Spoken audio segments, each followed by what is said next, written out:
All right, welcome everybody. Welcome to Talking Investing. You're here with Tom and George. Hello, George. Hello. Hello. La la la. Yeah. Mixed bag today. Go ahead. Go ahead. You go. I started a poll early.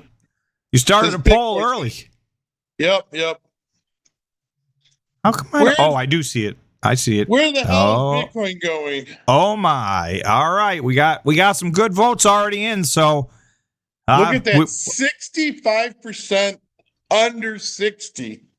That's pretty serious. Wow. Today was a rough. Things are going in different directions. Yesterday was a pretty great day for me personally, but it was not a great day for Bitcoin, but it wasn't a disaster. Today was a semi-disaster for Bitcoin.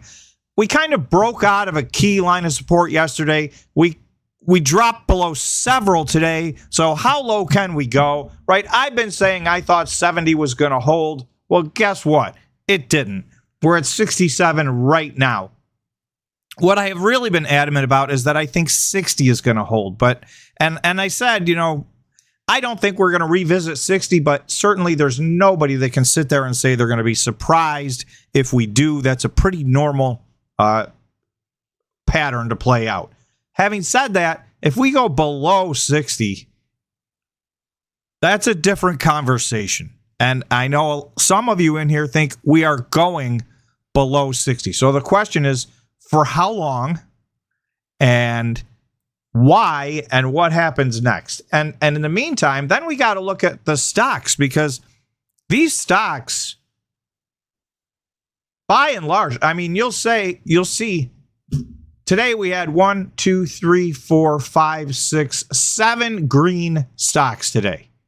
So more than half the list was green on a day. Bitcoin was down 6% today. This is one of the worst days in a long, long time for Bitcoin. It did catch some support here in the 67 area, although it dipped under for a little while. But this was train wreck city today. But I do want to differentiate, and I saved all the charts from yesterday because I want to show you yesterday was even more of a stark contrast. Having said that, I do want to look at a lot of individual charts, because a lot of stuff, although it's still rallying right now, we're starting to get very, very overbought. And so we got to try and figure out, I just want to point it out so that you guys can, factor that into your strategy going forward. Are you going to sell covered calls against being overbought? Are you going to take some profits and sell some stock? Are you going to do nothing and just ride it out and be a long-term buy the dip? I mean, there's a lot of different ways you can play this, but I think we should just know what we're headed into. And this is a weird time. Sour Mountain Gaming, Sour Mountain Gaming's taking it straight to the finish line. Bitcoin is junk, said Sour Melon Gaming. I'm glad to hear you say that, quite honestly, and I'm glad that there's an overwhelming consensus out there right now that Bitcoin's dead. And we haven't had this in a long time, right? We've been arguing, is this a bull market, is it a bear market, or is it a crypto winter, what's going on? But we haven't had a Bitcoin funeral in years. And if you guys remember, for those of you who've been around long enough, we have all attended many, many Bitcoin funerals, but reports of Bitcoin's death, as they say, I think are greatly exaggerated. Obviously, we're in a funk here, but we're starting to see. I watched an interview this weekend, and I wish I could remember the woman's name. She was at CNBC, and she was just, who was she? I think she was grilling. Man, I want to say it was Tom Lee, but it may not have been. It may have been. I'll think about it in a second. But she just straight out. She's like, I don't understand. I don't understand what Bitcoin is. It's not worth anything. Now, I haven't heard those talking points in a long time. The old, well, it's not really anything, because the individual had said, listen, there's a rotation. Cash is bad. You're getting killed in cash. There's a rotation into hard assets. And her answer was, hard asset? I don't even know if it's anything at all. I think it's nothing. So, we haven't, and I think that's good. I think we need those conversations to get through the full bottoming out process. There's something going on with the ETFs. There's something going on with other big investors. And I think a lot of that is playing into what's going on right now. And Sourmelon Gaming said, Tom, AI is beating the SHIT out of Bitcoin's price. So there's no question about it. And I want to talk about that. In fact, it's what I was going to lead with today. I kind of got things in a little bit of a series today. We'll see if there's any chance that we stay on track. But I tried to put things in a little more logical series. And that's really where I want to start, because we are being hit. This is not a tidal wave. This isn't even a tsunami. This is a mega tsunami, the likes of which the stock market has never seen. And you may have heard that before, but go look at the numbers. This is the biggest thing financially, from a dollars committed, from an impact on the market. We've never seen anything like this. It's so many magnitudes larger than the dot-com bubble was. On top of that, I would argue, I don't think this is a bubble, right? I've told you guys this a lot of times. That's my opinion. We can talk about that. And that doesn't mean, things aren't heated up. But behind all of this are price earnings that are normal. They're actually going down. Forward PEs are going down right now for the S&P 500. So, yes, at some point, maybe there'll be a peak and then money will start to rotate. And we've already seen some rotations, although I have whiplash from the rotation in and out of software as a service. And I'm going to show you the numbers on that. But I still think today's action was some good buy the dip opportunities, and there may be more to come. Not financial advice, but I will show you. I did buy a few things today. I tried to be very cautious because I feel like we're in a spot where we have a little bit of momentum going downward, and so I want to leave room to keep dollar cost averaging in. So I was very patient. I bought just a little bit of a few things, and I will show you guys exactly what I bought today by the time we're done.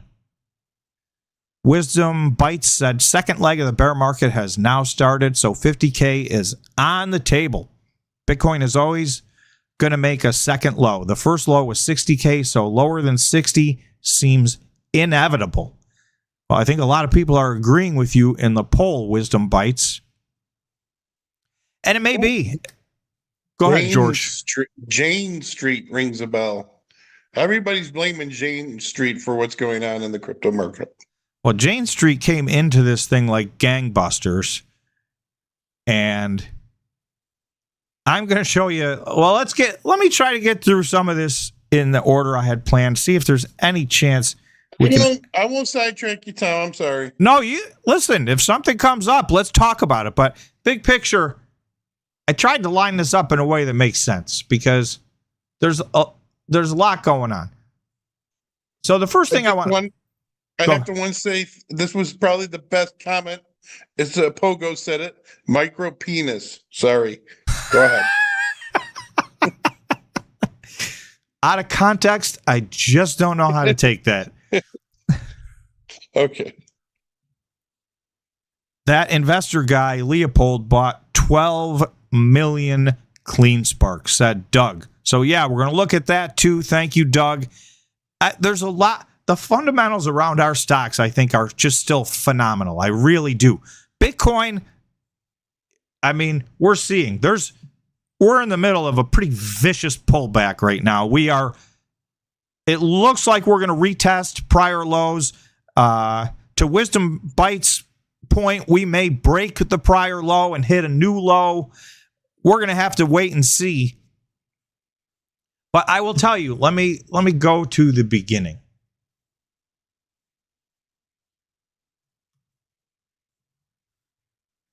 So I cut and pasted this, and then I'm going to go to the article because I wanted to put two pieces of this article together. There was a lot of fluff in the middle.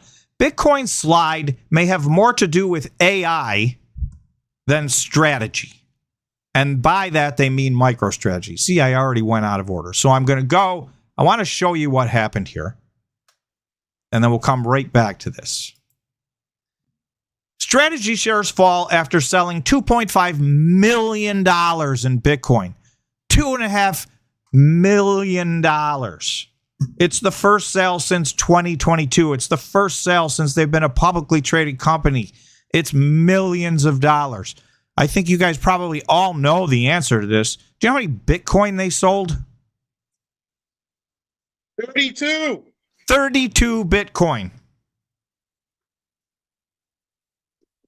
Or less than 1/1000th of 1% of their Bitcoin. The market, I spared you guys because I know you don't want me to beat a dead horse. 50% of every article out there in the last 48 hours had to do with how TV interviews, strategies selling. We're all screwed. Even they have to admit, Bitcoin, to Sour Melon Gaming's point, Bitcoin is garbage. The all-time buyer is now selling, and the end is nigh. They sold 32 Bitcoin. To put it in perspective, 2 weeks ago, they bought 24,000 Bitcoin. 24,000. So what if they had sold 0 Bitcoin this week, but bought 24,000 minus 32 2 weeks ago? Would anybody have noticed? Right? It's less than a rounding error on just the one purchase they made 2 weeks ago. They did this for a reason. The market's gonna freak out about it. This is one of those deals where 5 or 6 things are happening that have me absolutely convinced. And I don't know if they mean we're going to hold at 67, we're going to go retest 60, or we're going to go lower and test 50. But it is now obvious there is a coordinated effort to have Bitcoin pull back in the fairly short term and test or break through some points of support. And I'm going to walk through these. This is one of them. This is a non-starter. They sold 32 Bitcoin. They have 800 and no, let's go look. They have 843,706 Bitcoin. So here you'll see they buy. 2 weeks ago, they bought 24. So let me ask you this. 2 weeks ago, they bought 24,869 Bitcoin. What if that had been 24,837 Bitcoin? Would everybody have lost their mind and panic sold Bitcoin? Because that was 32 less than it was. No, nobody would have noticed. It means nothing. I'm going to talk about why I think they did it. And I do think this is just a bigger part of, I think they know they can buy more Bitcoin at a much lower price. And listen, I don't know. I can't know what's in anybody's head, but I'm pretty sure everybody knew that there was going to be a general panic. And this is remember, we know what's going on. So when we see this, it doesn't mean anything. But when you see headline after headline and you hear financial, person on your channel, whatever channel you may watch or channels, talk about, the biggest buyer or the biggest buyer of Bitcoin is liquidating. They called it a liquidation event. That causes panic. We saw it. So this is step one. They sold 32 Bitcoin, right? And then it's strategy shares fall after 2.5 million.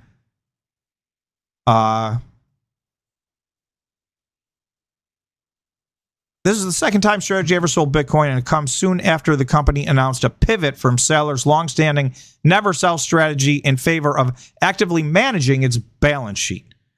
We want to be net aggregators of Bitcoin, increasing our total Bitcoin, but more importantly, increasing our Bitcoin per share, because we think that's what's going to be most accretive long-term for MicroStrategy. So this is 2 weeks in a row. 2 weeks ago, instead of buying Bitcoin, they bought back some debt that was due in 2029 to reduce the debt on their balance sheet. And then last week, they actually sold 32 Bitcoin. So now everyone's in a panic. Oh, MicroStrategy's never going to buy Bitcoin again. Strategy, now they're called. And it's causing it is a part of the big sell-off. It is not the sole reason. Strategy's Bitcoin sale may mark the start of Ether outperformance. Ether could outperform Bitcoin by 40% from the current level. So why? Because MicroStrategy, here he is. Here's Michael Saylor. He's the Bitcoin guy. Here's Tom Lee. He's the Ethereum guy. Well, this guy sold 32 Bitcoin. So Ethereum's going to outperform Bitcoin by 40% now. This is the kind of hyperbole that's out there. And again, I took a very limited sample because it even drove me crazy. So I didn't want to drive you guys crazy. You're driving me crazy. You're driving me crazy.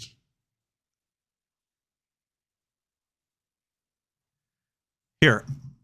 So Michael Saylor's strategy sells 32 Bitcoin for $2.5 million for the first time since 2022. The first thing is you'll see most of these articles, they don't even say the 32 Bitcoin. This one does. They say $2.5 million because listen to me, you, everybody, normal people, that sounds like a ton of money.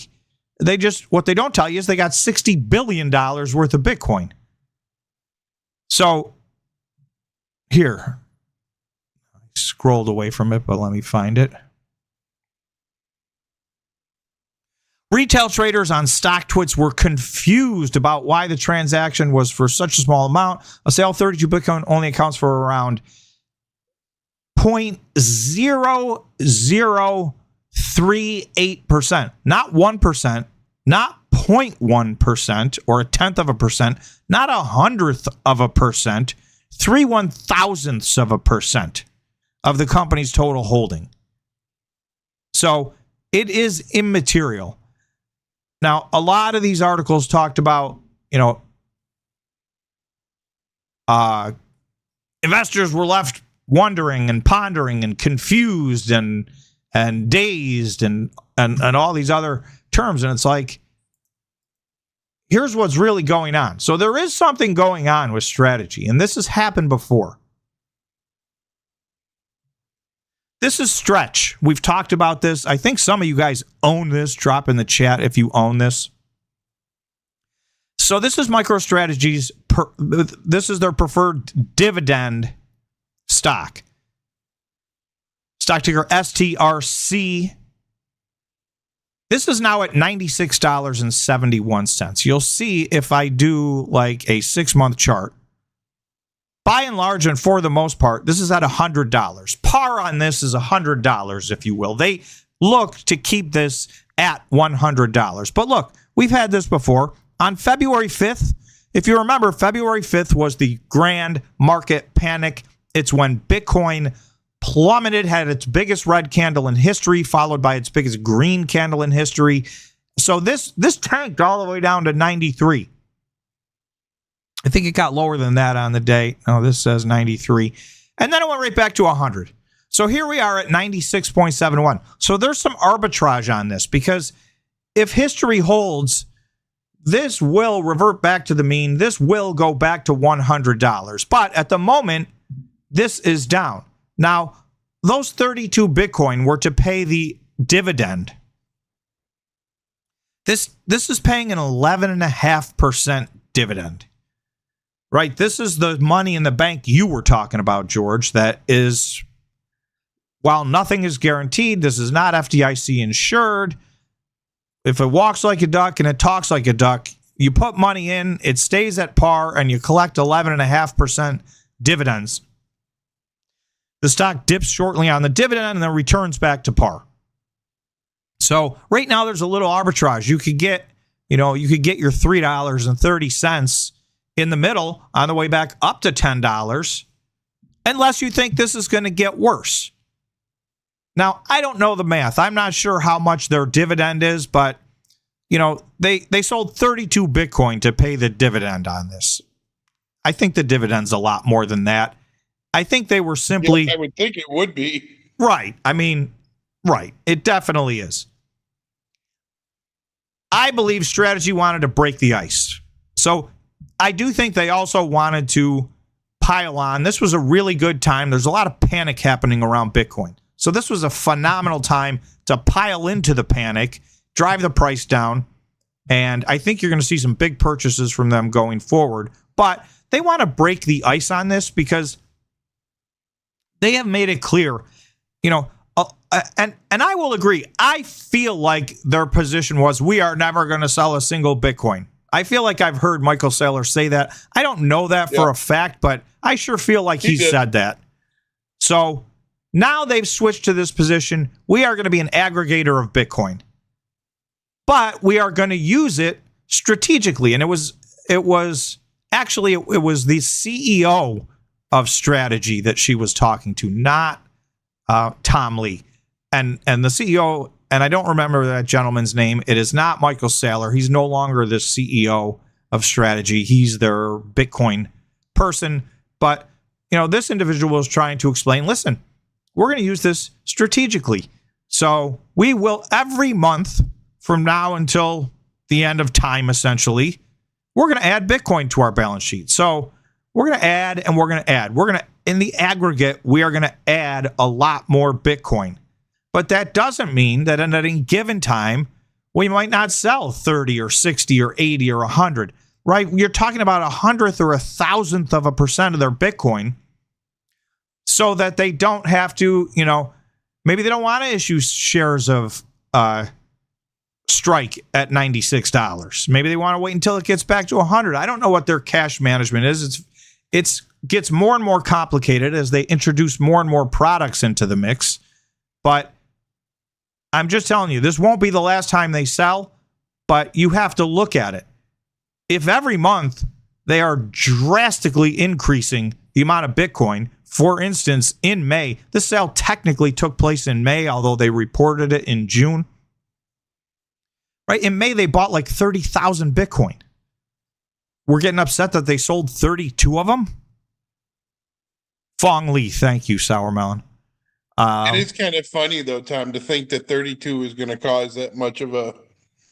And why didn't they do the right number, 33? Come on now. Everybody knows 33 is the number. There should have been 33. Yeah, because they wanted to freak people out. You would have done 33. That would have freaked people out. And I see Old Jock saying maybe Michael Saylor's sitting with a few billion that he found down in the back of his sofa, ready to buy the dip. People are going to buy this dip. And that doesn't mean it won't keep going down. But, the big money, they don't care if they buy every single thing at the absolute bottom. They're buying on the way down. And that's how they do it. So, okay, so this caused a panic. It just did. They even frame other, like they say, Strive added 2,500 Bitcoin last week as Strategy sold. It's like, why can't this be an article about Strive? Strive added 2,500 Bitcoin last week, but they gotta conflate that with Strategy's sale of 32 Bitcoin. It's right? So funny. Yeah. So people are adding this. If 32 Bitcoin's going to tank Bitcoin, then a purchase of 2,500 Bitcoin must send it to the moon. Yeah. Right? I mean, let's use the same benchmark here. And they go, wow, it's a greater shift. The biggest seller of Bitcoin in history the biggest buyer in the history of Bitcoin has shifted to a seller. We're going to do that in our next poll. Is there one of you that thinks MicroStrategy has shifted to a seller of Bitcoin?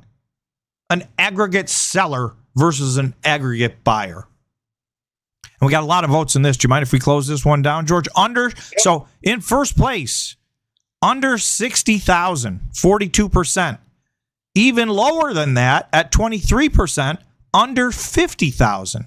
So to George's point, that's 65%. 2/3 of you think we're going under 60. We're going to 60. If not under. 31% think we're going to hit 65, and then 4% think we're going to hold at 67. So 2/3 think we're going down to 60 or worse. So, I mean, that says something. Now I'm just going to do a quick.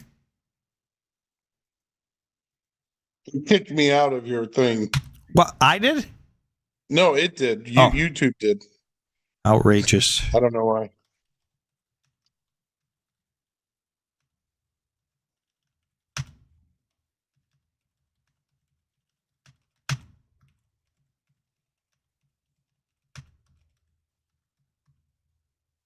You don't sound sick, Tom, just so you know. I'm faking it. I thought so.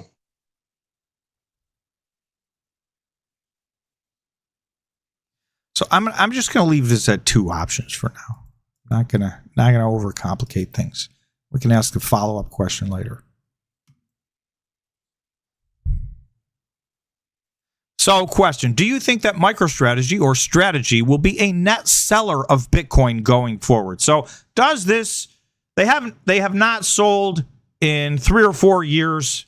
They just sold some Bitcoin, millions of dollars of Bitcoin, and are they now going to switch from a buyer of Bitcoin to a seller of Bitcoin? What do we think?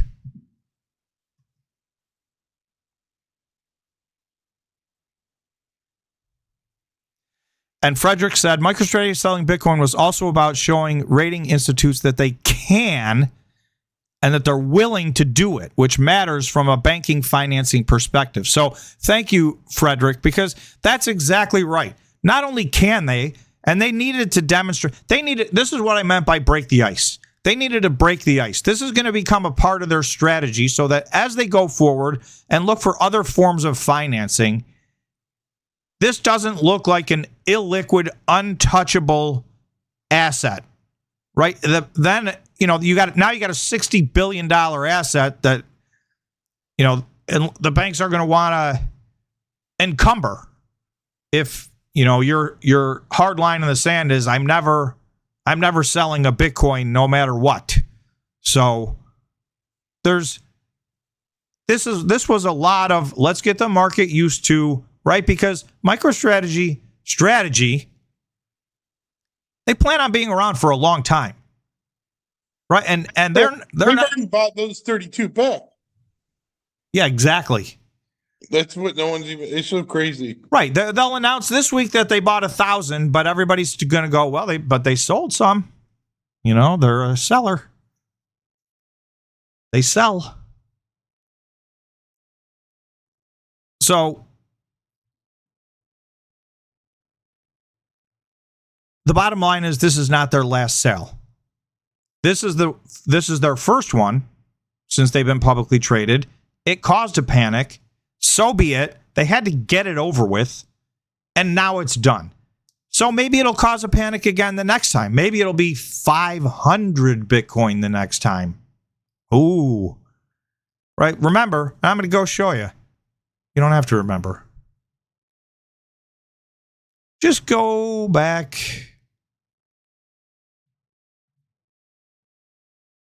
Oh, I went way too far back. In 2024, this is 2 weeks in a row. The week of November 18th, 2024, and the week of November 25th, 2024.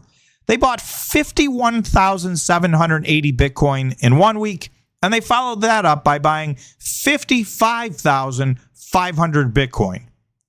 That's over 100,000 Bitcoin in 2 weeks. By the way, the week before that, they bought 27,000. The week after, another 15. The week after that, another 21,000, another 15,000. So if you see them go from 32 Bitcoin, let's say they sell 500, or let's say they sell 1,000. Are we going to do this all over again and panic? Right? They have 843,000 Bitcoin. I will tell you what I'm going to do. I'm going to wait to the end of each month and go, okay, what'd they do this month? Well, they bought some and they sold some, but they're up 30,000 Bitcoin. Oh, okay. They're on their way to 1 million, because I do still believe they will have 1 million Bitcoin at December 31st or more. George, do you believe, just a question, 15% of the people have answered yes, that they think MicroStrategy will now be a net seller of Bitcoin going forward. Do you believe that they believe that? I don't know if George is on a phone call. I'm trying to talk to you. Sorry. Oh. You got to realize when you make the hard questions, sometimes a dumb person like me answers it wrong. Oh, is this not clear enough? Yeah, because I just meant they'd be selling again. And yes, they will not be a net seller, meaning. So I should ask the question more clearly, because you're saying people are answering this. Are they ever going to sell another Bitcoin? And even I would answer yes to that. They're definitely going to sell another Bitcoin. Right. And that's the reason why I answered yes. Oh, okay. So, all right. So you're one of the yeses. Yeah. So I feel like that's probably the confusion. 86% of people are smart. Because I don't think, and drop in the chat if you do, I don't think there's any serious person that actually thinks MicroStrategy's now done buying Bitcoin and now they're going to start selling it. There's no indication of that. There's no line of reasoning for that. They've strenuously told us that they're not doing that. So, okay, I'm going to move on from this because this was only supposed to lead me to the lead story, which was this. Bitcoin slide may have more to do with AI than strategy. So, Sailor/strategy selling a few raspberries isn't causing Bitcoin to crash. This from this individual whose name I will not be pronouncing. A Bitcoin researcher and board member at Bitcoin holder Strive. The reality is that there is a massive parabolic spike in AI-related equities that is vacuuming up all excess liquidity, multiples of Bitcoin's market cap. We have said this thing, not word for word, but concept for concept, for the last month and a half.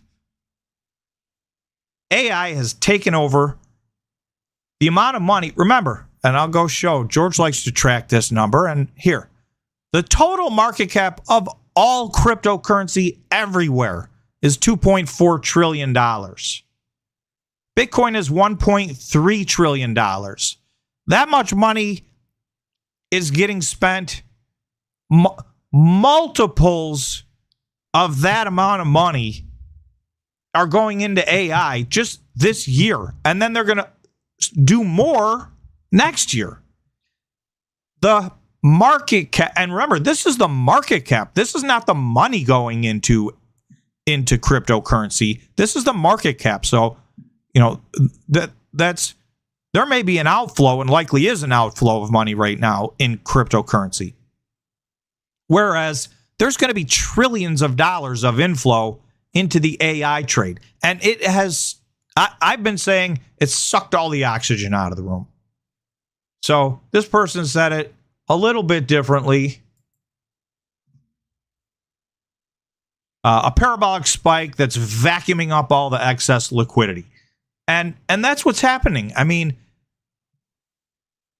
everything is AI right now. And then I'm going to follow this up and show you what I'm talking about by that. And because of that, stuff like Bitcoin now seems passé, mundane, tiny, insignificant, irrelevant, and people forget there's a gigantic infrastructure behind cryptocurrency. There's massive catalysts ahead, and this is AI's moment, and it's gonna last. It's not over. I think it's only getting started.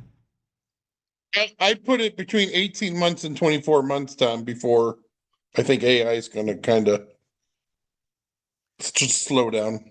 I think that's fair because the ramp up, the big companies this is like the AI arms race, and the gigantic companies are all in a panic to outspend each other, outmaneuver each other, and take the lead on AI. In addition to that, you've got a lot of governments saying, look, if we're not the leader on this, we're in deep trouble.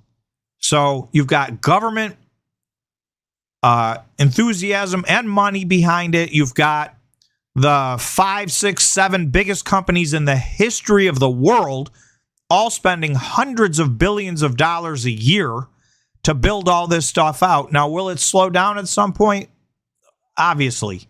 But some point is not this year, and it's not next year. there may be some parts of the supply chain that are overbought 2 years from now. Power will not be one of them. It is my opinion they will still be desperate, more desperate 2 years from now for power than they are today. Probably less desperate for some of these chips that are at an absolute premium right now because the chip manufacturers are gearing up to make more chips, but they're not going to make so many chips that they give up their, 100% of their margin. They're still going to have astronomical margins. And by the way, a lot of these companies, Apple, for instance, is looking to make maybe a 10-year deal with a company like Micron to lock in pricing because pricing is spiraling. So, if companies like Micron and, HK Hynix and Samsung, that's a group, SanDisk and Western Digital, all the companies that have gone ballistic, if they can start making 5-year contracts, 10-year contracts that lock in pricing, then they've got a very long runway ahead of them. What they may be able to do is once they've got that pricing locked in, okay, now we'll fulfill the supply chain because now we're getting our money for it. Now they make money by doing that.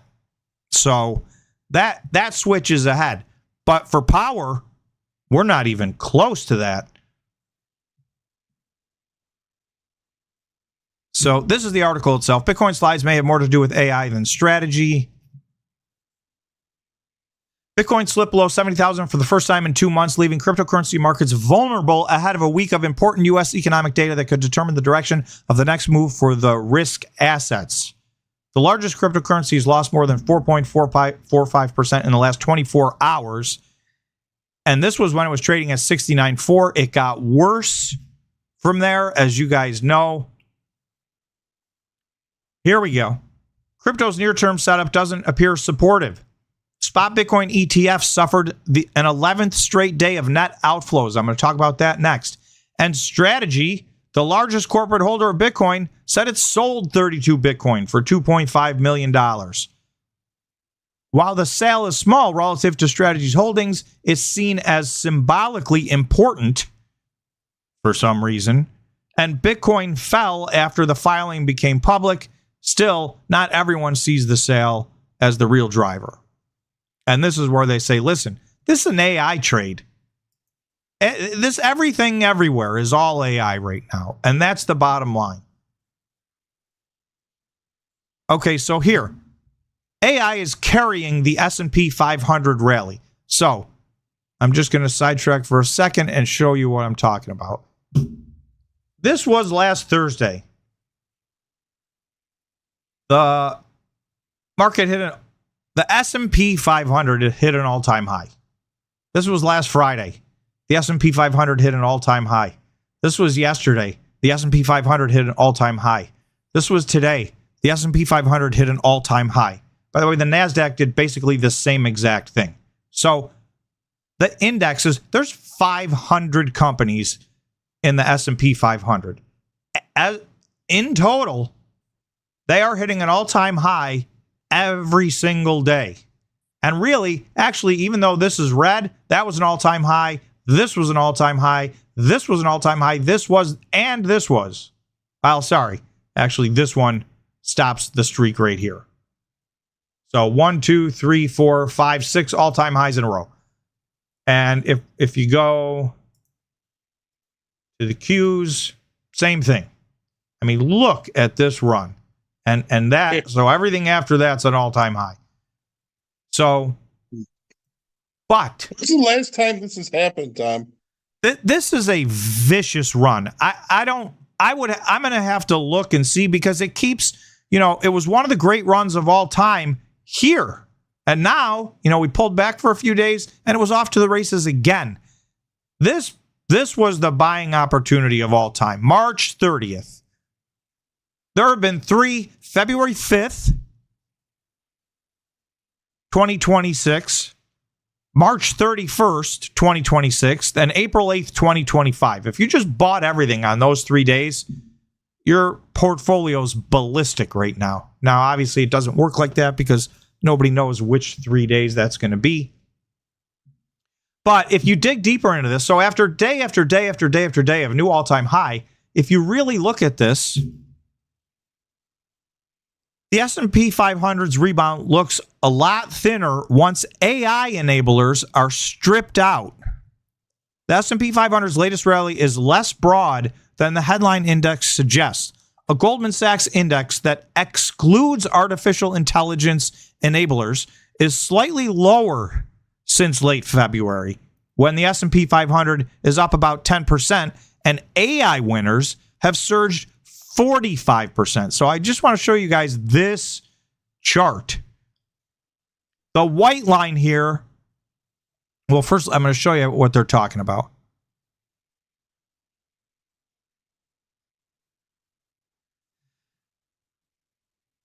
Using a JP Morgan list of 41 AI-related stocks. So this is 41 out of the 500 S&P 500 stocks.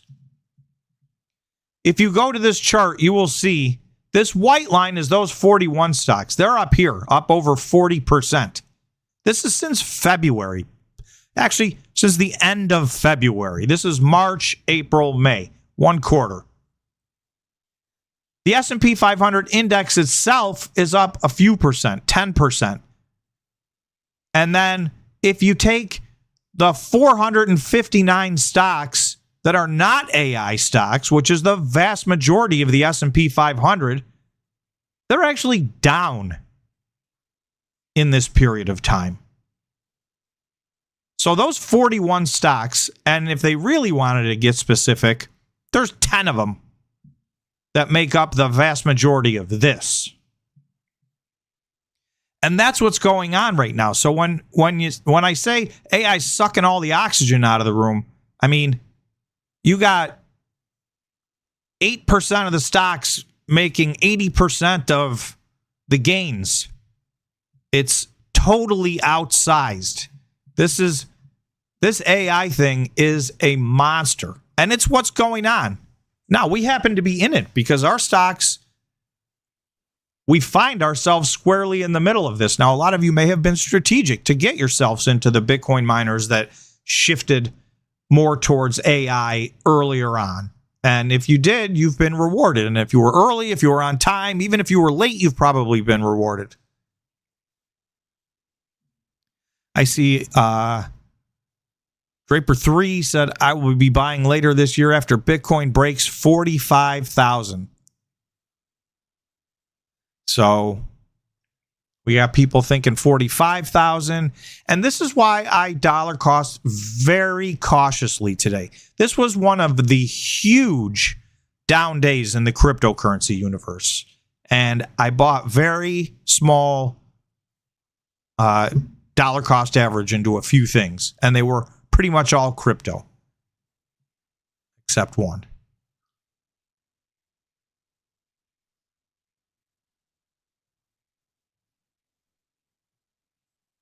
Do you think, here's a good poll. Do you think crypto's dead for the year?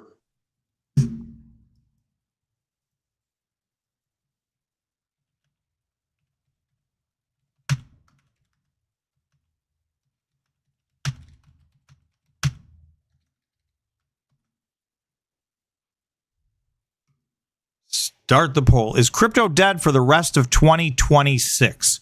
That is the question. All right, I want to keep going through my list. And then we did have some announcements. We had one company announce earnings. I want to talk about, I think, the one number in all of their sea of numbers. To me, there's just one that really mattered. So I want to go through that. And that was Hive. Iron had an announcement. BitDeer had an announcement. Cypher, we'll get to this and look at the chart. Cypher hit a new all-time high today. On, as far as I can tell, no news, no nothing. Regular volume, and it was through the roof. New all-time high. A lot of these stocks are now hitting either 2026 highs, 4-year highs, or all-time highs. We're at a much, much better part of this process. And I know today may not have been the greatest day for everybody, but in general, we've been on fire Doug said Leopold's thesis is there's an AI bottleneck to access to power and grid-connected infrastructure rather than chips. So that's true, Doug, and I would expand on that. He's still, a lot of people, I feel like, and we went over this a little bit, a lot of people feel like he went short on the chips. First of all, he got rich on the chips. He caught every chip at the bottom. He pulled 1000x, 4000x, 800x, 600. I never saw a portfolio do what this dude's portfolio did in less than 1 year. It is truly spectacular. So he was in the know and he won. But he's now up billions and billions and billions of dollars. So he has bought puts on all those positions. That is not because he thinks that those are bad companies and those stocks are going to crash. It's because when you turn your 100 million into 13 billion, you go, well, I'm going to throw some protection on. That's what I believe is going on there. Because he didn't actually spend, they made it look like he spent billions of dollars shorting these stocks, but that's not true. It was all through puts. And it was probably less than $100 million, which was his original investment that he took to protect everything. And at the same time, he said basically said, I think the chips will keep running, but I need to protect myself because the run's been unreasonable and there could be a pullback. So I'll make money on the pullback. I'm going to show you why I think a lot of these chips are still going to run. Some of them I'm not going to buy because I will not buy a stock that's up 4,000% in the last 12 months. But when I look at it, I have almost no doubt, and I'm talking about SanDisk, I have almost no doubt that SanDisk is underpriced and that it will go up from here, up dramatically. So what he's saying is, yes, you're 100% right, Doug. He's then saying, if you think the chips were a problem, wait till you get a load of the power. The bottleneck in AI is power. It just is. That's just not disputable. I think the other one is water too. That one's not disputable too. There's a lot of, I don't know how to play that one. There's a lot of bottlenecks in AI. I think the biggest one is power. And there's a lot of different ways to play power. And I've tried to diversify into different things, which I will show you, to try to play off of that power and off of some of the other bottlenecks in the supply chain as well. And Doug said it's insurance. Yeah, I think that's insurance. At what point in time would you be done? Do you think he wants to double that again? 13 billion. I mean, what the hell do you need? I think that for as long as he sees what he views as easy trades on the table, he will keep making them. And I can only not even imagine how invincible he must feel after every stock he bought. His pardon my French, his shitty garbage stocks were, in comparison to his portfolio, were up 300%, 400%. I mean, this is in not even 1 year. So, and I think he sees it pretty clearly. There's several other bottlenecks left. He let the world, he's got to tell people what he bought. So in his filing, we got to see. And we can just take a quick. I got you, Doug. I know it. Isn't Hut have the most power, by the way, Tom? Hut does not have the most power. Oh. Hut has a very confusing story. Okay. Hut's doing very well. They have power. They have joint ventures. That's a good question, George. Let me see if I can figure out how to answer it. Well, it was actually from Doug, so. Well, thank you, Doug. That's a good question. Here's Hut. So they claim they have 9,670 megawatts, or just under 10 gigawatts of power. Here's the problem.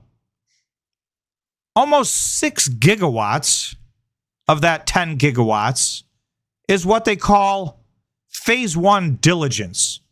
These are sites that they've identified for large load use cases such as high performance computing and Bitcoin mining. Hut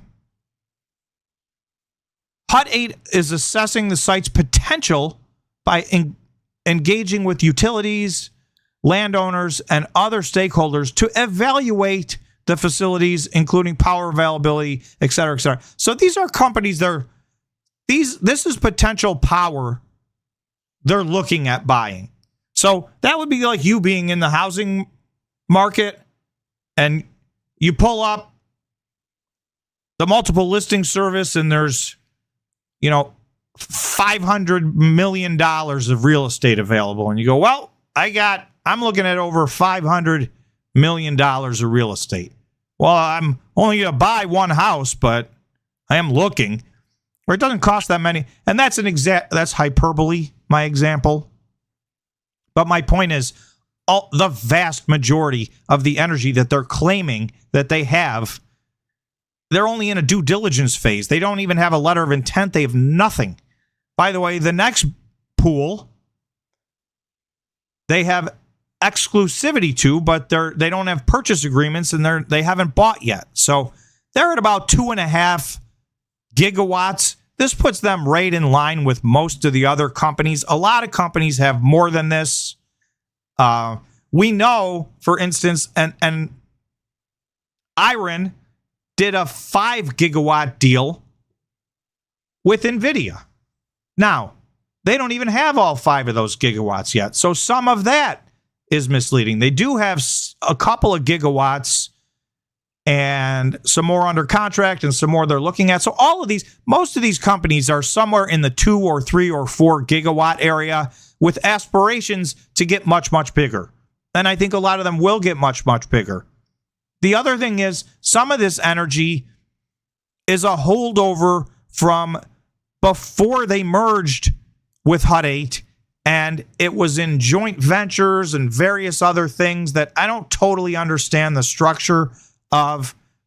Having said that, I mean, they're clearly all in on power. They're getting bigger. Their stock is over $100. Their market cap's way up. Their stock price is way up. If you're invested in this, you've been winning big time. So I'm not trying to say they're not in the business, but they're not in some kind of mystical lead that they portray themselves as. And if you look at here. So this is Iron, Total Secured Power. These are all from their presentations, by the way, their most recent presentations. Total secured power, 4.5 gigawatts. And they've done things since this. So here's, that's Iron. Here's TeraWulf, 1.35 to 2.1 gigawatts. Cypher. Pipeline. So you can see this is 544 megawatts, contracted AI hosting capacity, pipeline capacity. Here's another 2.5 gigawatts. Here's another half a gigawatt. So that's another 3. So all of these companies in 2028, 2029, 2030, I think right now the number's 2 gigawatts. And I think by 2030, the serious players in this industry are going to have at least 5 gigawatts. Those are going to be the big boys. Those are going to be the ones that the Amazons of the world, the NVIDIAs, the Apple, Google, etc., Microsoft are going to be comfortable making a deal with, because they will be large players that are well established by then. And I think a lot of these companies are moving themselves into that positioning. Some of these companies are late to the party. Some of these companies are very late to the party. So we're going to see who wins.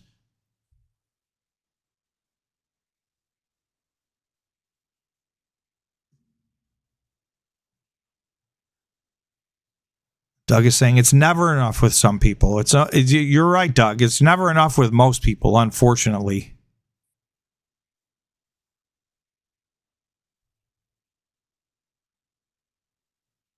And Pogo saying, I heard someone say that Hut has a good relationship with Anthropic. Expect more crazy price action. Bye. So listen, if for those of you who hold Hut, I hope that's true. There's a lot more deal flow to come. The deal flow has only just begun. So I think we're very early in this whole process. Most of this stuff isn't even going to come online until 2028, 2029, 2030, and points beyond. So this is why energy is the bottleneck. So the sooner you can get it up and running, the faster you're going to get deals. And so this was our article we were going through, that basically AI is just carrying the day right now. This is where all the money's going.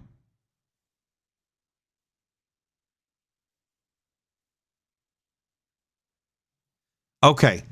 Bitcoin set for choppy summer as capital chases high-flying AI stocks. This from K33. The firm views Bitcoin as undervalued relative to equities, but says investors are rotating into AI stocks as the opportunity cost of missing gains by holding Bitcoin is too high. Now, are some of these people rotating into the wrong stuff because they're too late? Quite possibly. I want to show you a chart. And I don't know what the answer to this is, and there's so many charts that look like this. This is Micron. So this is the first time that we talked about Micron, and that's the day I bought it. Right? It was a Tuesday. We talked about it on that stream, and I bought it at $365. It's over $1,000 right now. That was less than 2 months ago. So it was really hard to dollar cost. This stock's up almost 200% since I bought it 2 months ago.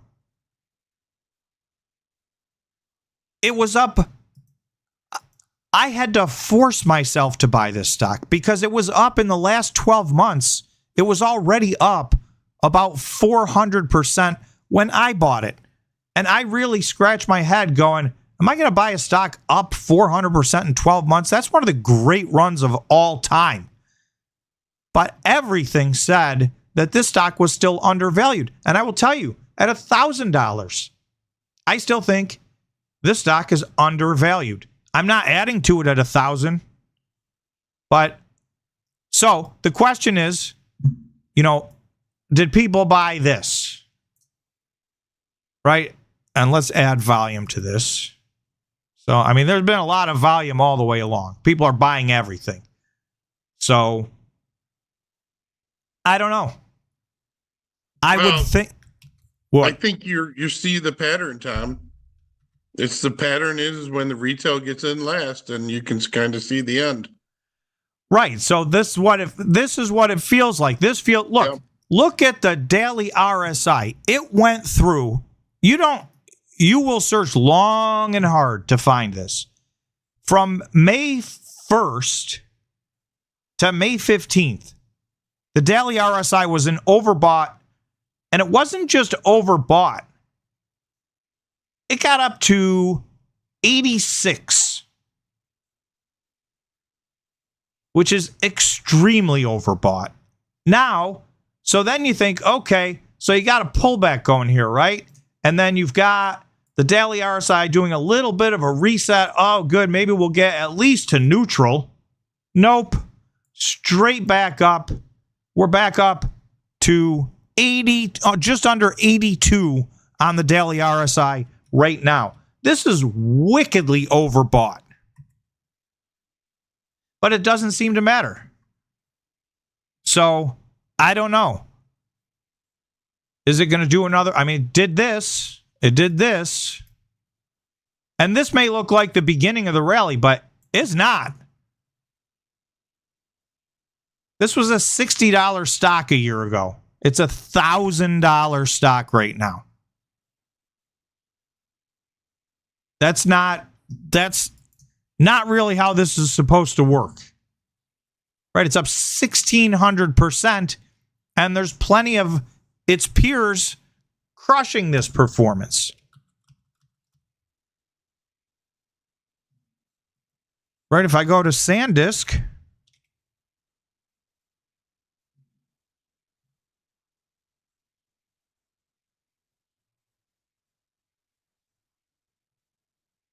I go to last April on SanDisk, what was the low here? This was at $28. This stock's gone from $28 to $1,716 in a year.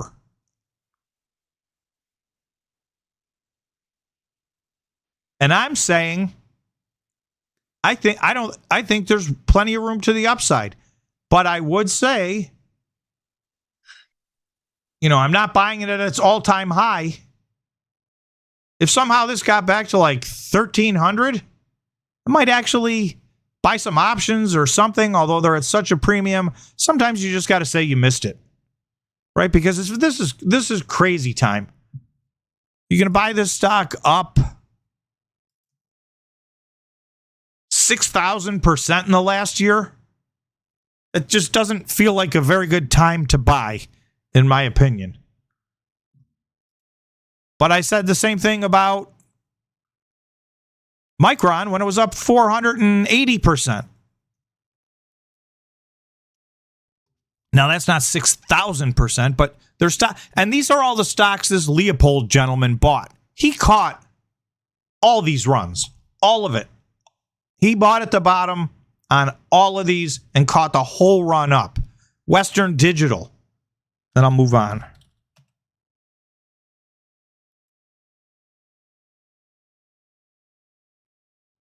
Here, last April. This was a $28 stock last April. Oh, it's lagging. It's only up 1,868%. These are the stocks that this person bought. Bloom.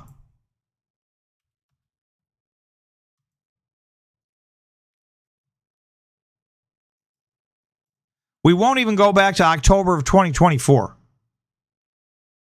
We'll go back to April of 2025.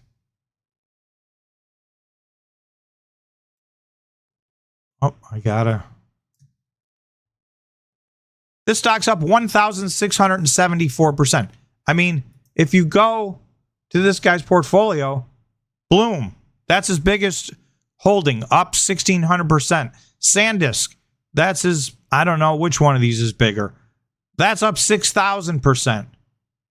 CoreWeave,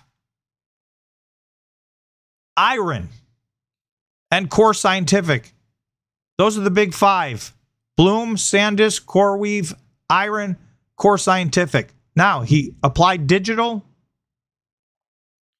Riot, he added a bunch to. CleanSpark, he added a bunch to. You'll also see Bitfarms is in his holdings. BitDeer is in his holdings. So this is what he thinks is coming next. Now, remember, these look tiny compared to this. But SanDisk was this big when he bought it. It's just it went up 6,000%. So SanDisk's tiny little box a year ago is now a gigantic box. So I'm sure he understands not everything's going to go up 6,000% every year, but I'm sure he's expecting all of these to have massive outsized returns. How many companies on the stock market has gone up 6,000%?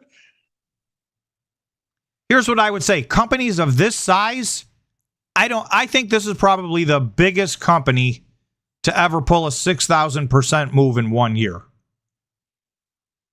Because there's a lot of companies that are nano cap. So if you're on, I'll give you an example.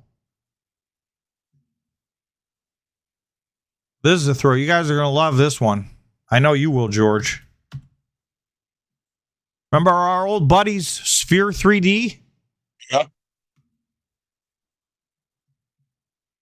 They got a lifeline? Look at yesterday.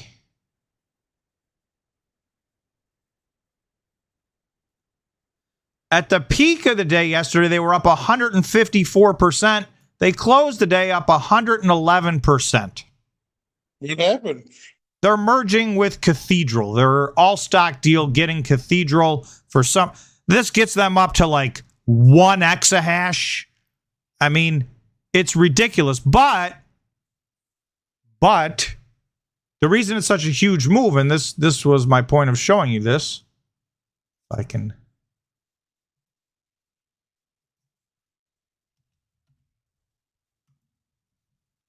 So here's any Sphere 3D. When you are a $16 million market cap, actually they were 2 days ago, they were an $8 million market cap. It's very easy to go up 100%. It's very easy to go up, and I shouldn't say easy. That's probably the wrong word.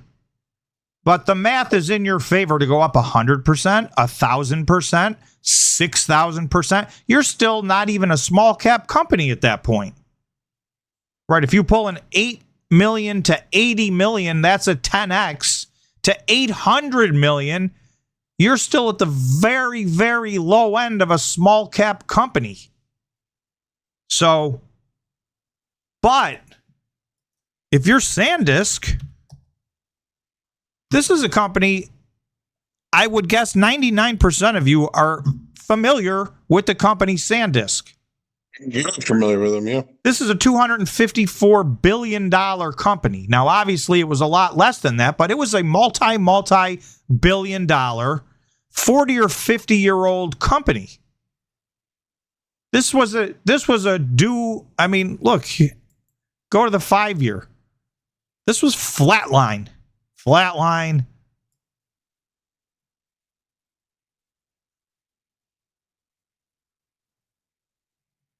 Let's go here.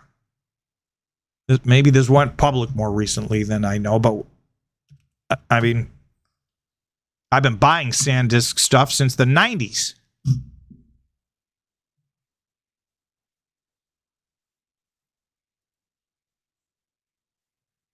Okay, so it looks like this went public in February of 2025, and it just went absolutely sideways. Here's August of 2025, nothing. Then it got some nice little push, and then it went crazy.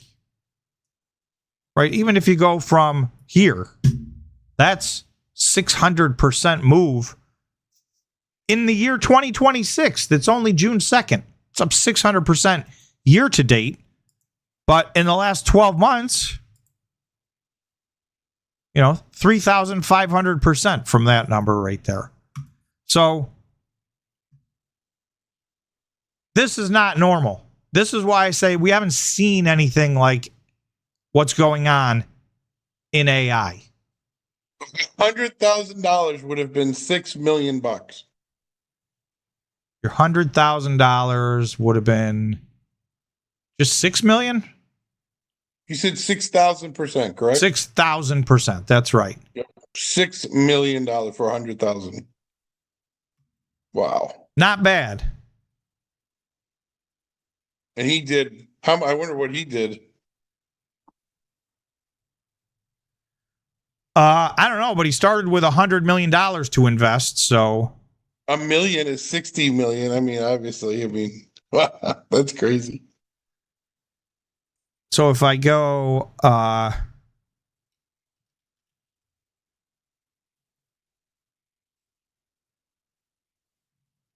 Western Digital, right? This is a $194 billion company.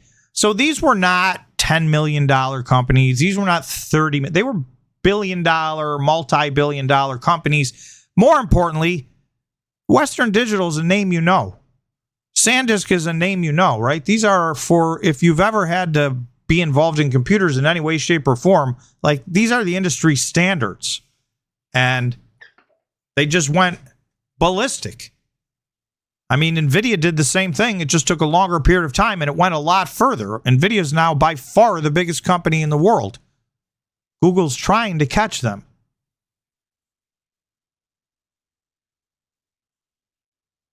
Craig said, Tom, glad you have the balls to act on MU. I was thinking of mine, but are still on the fireplace mantle. Listen, I have 1/5 the position I wanted to have in Micron. So yes, I am watching it. It's up massively, and I'm glad I have that. But I did think At the time that I bought this, my thought was, it just keeps running. At some point, I got to pull the trigger. It had just had, let me go to the 1 day. Right, it had just had a nice pullback. So I felt like it's now or never. I'll buy it. Maybe it'll go up and have another pullback. We'll see what happens. But instead, it just went up, up, up, up, up. There was a shot right here, but that was at $700. That was already a double in a few weeks. It just didn't feel like the next time the dollar cost average in, but it was. So we'll see where these go. And if this guy's right, then our list of stocks is in for some good times, right? Because he owns, if you go down this, he owns Riot, he owns CleanSpark, he owns Iron, I think he owns Cypher, I think he owned BitDeer, believe it or not. He owned Keel. I'm probably missing some. I mean, did I say Riot? He definitely owns Riot. So we'll see. I don't want to get ahead of myself. I'm not expecting 1000x returns, but I do think it bodes well that this is where money's going to rotate. Software I want to just talk about software for a minute, because here are my software stocks. This list is red today. Now is down 6%. Salesforce is down 4%. Adobe's down 4%. Intuit, I'm going to talk about. I did buy some Intuit today. And Monday.com is down 4%. This is my watch list of stuff I haven't bought. It's kind of gotten away from me. I got into 1, 2, 3, 4, 5 of these. There's a bunch more that I think have potential, but a lot of them have done some running that, I'm not catching them at their lows like I did with these 5. But we'll see. I think these are all interesting stocks. So you can take a screenshot of that if you want. Again, not financial advice. I own these. I'm looking at these. DocuSign reports this week. If it tanks on that, then maybe I'll jump in there. Some of these are, while there's been the SaaS apocalypse, some of these are still, even within that, at their all-time highs. So I'm hesitant to buy those. But a lot of these got decimated, and I think there's monumental room to the upside. I'll show you where I bought all these. I made a chart of that as well. But I want to show you why the only one of these that I bought today was Intuit. And if I go to... This was yesterday. So today was very red. Now was up 9% yesterday. Salesforce was up 9.6%. Adobe 5.7%. Intuit was up 6.7%. Monday.com was up 14%. I mean, yesterday was just green for me. It was ridiculous. So this was my software as a service list that was green. We've talked about the rare earth materials. I'm in US Rare Earth, USAR. I'm in MP Materials. These were up 5% yesterday, 7% yesterday. But I want to show you what they did today.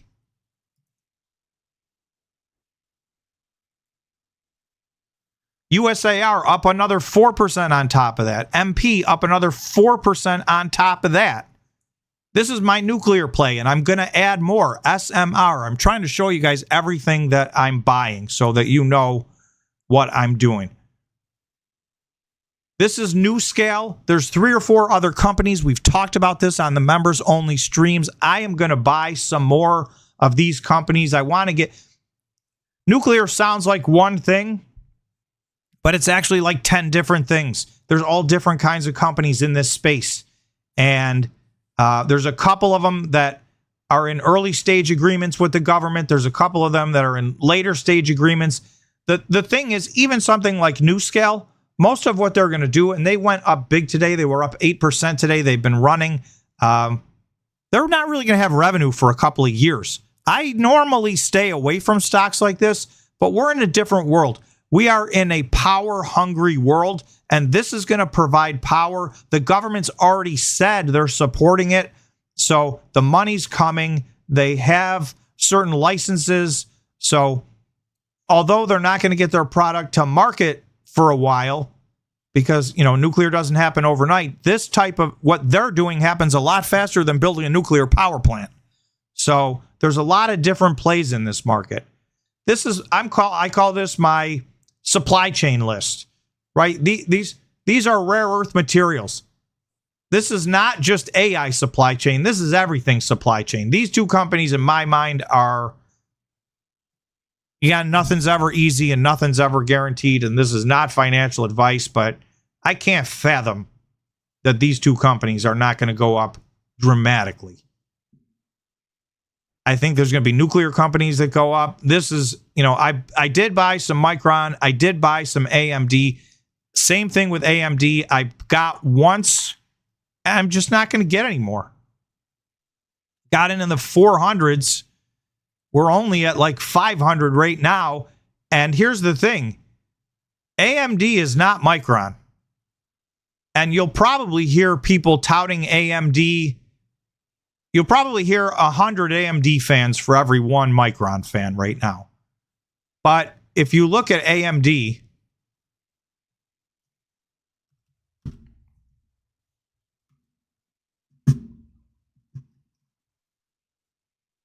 this is an $850 billion market cap. Now, Micron just passed $1 trillion. So Micron's actually even bigger than this. Both of these companies are on historic runs to the upside. But here's the thing. Trailing 12-month PE, 173. Let's ignore the trailing 12-month because AI has changed the game. Demand has changed radically. So I'm willing to ignore the trailing 12 months.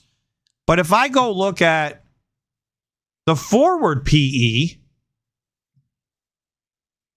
you're talking about going from 42% increase in sales year over year from last year to this year, another 54%. I mean, this is a massive growth company. This is a massive growth story. And this is not some tiny, $100 million company growing 40 or 50% a year. This is almost $1 trillion company, and they're growing at 40 to 50% a clip. This is gigantic. But here, earnings, $4.17 last year. That was your 173 price earnings. This year, $7, 2026, and 2027, $13.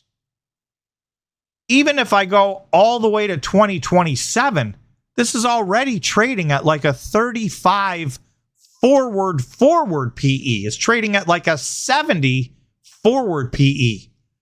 Micron's trading at like a 10 forward PE. And everyone will go, well, Micron's a cyclical, chips are cyclical and those trade at a discount. And so that's why. And my answer is, if you believe that, don't buy them.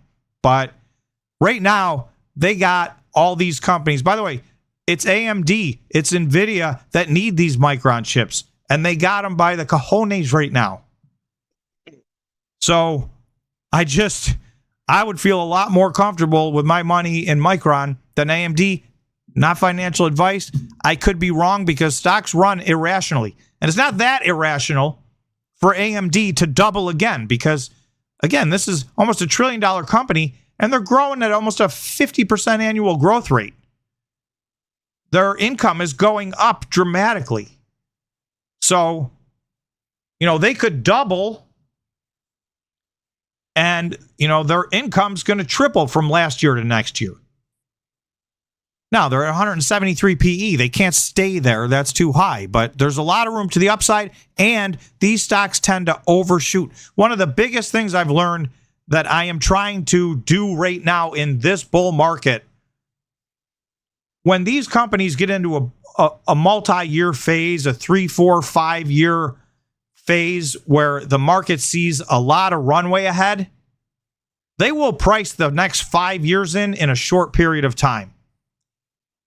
So all of that gain could be in the next 12 months. And then this thing could go sideways or even pull back for 3, 4, 5 years, even if it's still a high growth company with improving income, because it got so far ahead of itself.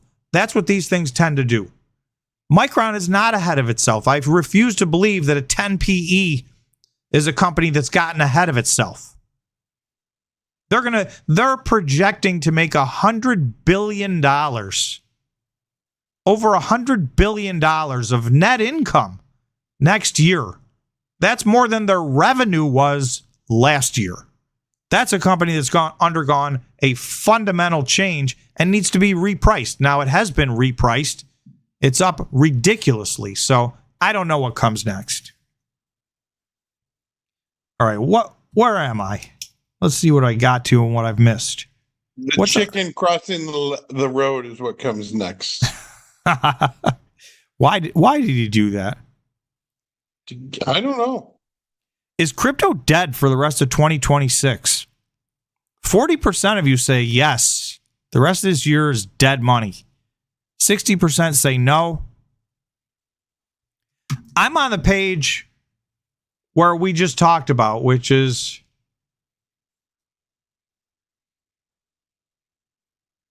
I can find it. Bitcoin's in for a choppy summer. That's what I think. I think this makes a lot of sense. I think AI is going to continue to dominate the narrative. It's going to continue to dominate the money. The other thing that's happening, and this is why I'm going to go back to this chart. This is why I saved this list for you. Software as a service, every one of these stocks on this list got absolutely positively destroyed in the last 8 to 10 months. Down 30, 40, 50, 60, 70%, depending on the stock.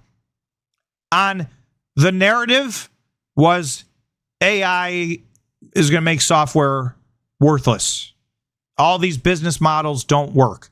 Well, pretty much everybody, including the CEO of NVIDIA, 5 different times now has come out and said, guys, that's not how AI works. AI is going to make these products for the companies that do a good job. So it's not everybody wins. As always, there's going to be winners and losers. For the companies that know what they're doing, like Now and Salesforce, AI is going to increase their profitability. It's going to increase their sales. It's going to make the companies, which, by the way, for both of those companies is almost every single company in the Fortune 500, and you can include Adobe in that list as well. It's going to make them more dependent on their software, and it's going to allow them to charge more money, not less. The concept was, well, everybody's going to fire everybody because AI is going to do everything. There'll be less seats. These are subscription type companies, and less seats means less money. But these guys weren't born yesterday. They've all already switched to a transaction-based fee. So they don't care if it's a person sitting at a desk using their software or if it's an AI agent using their software. They're going to charge you for usage, not seats.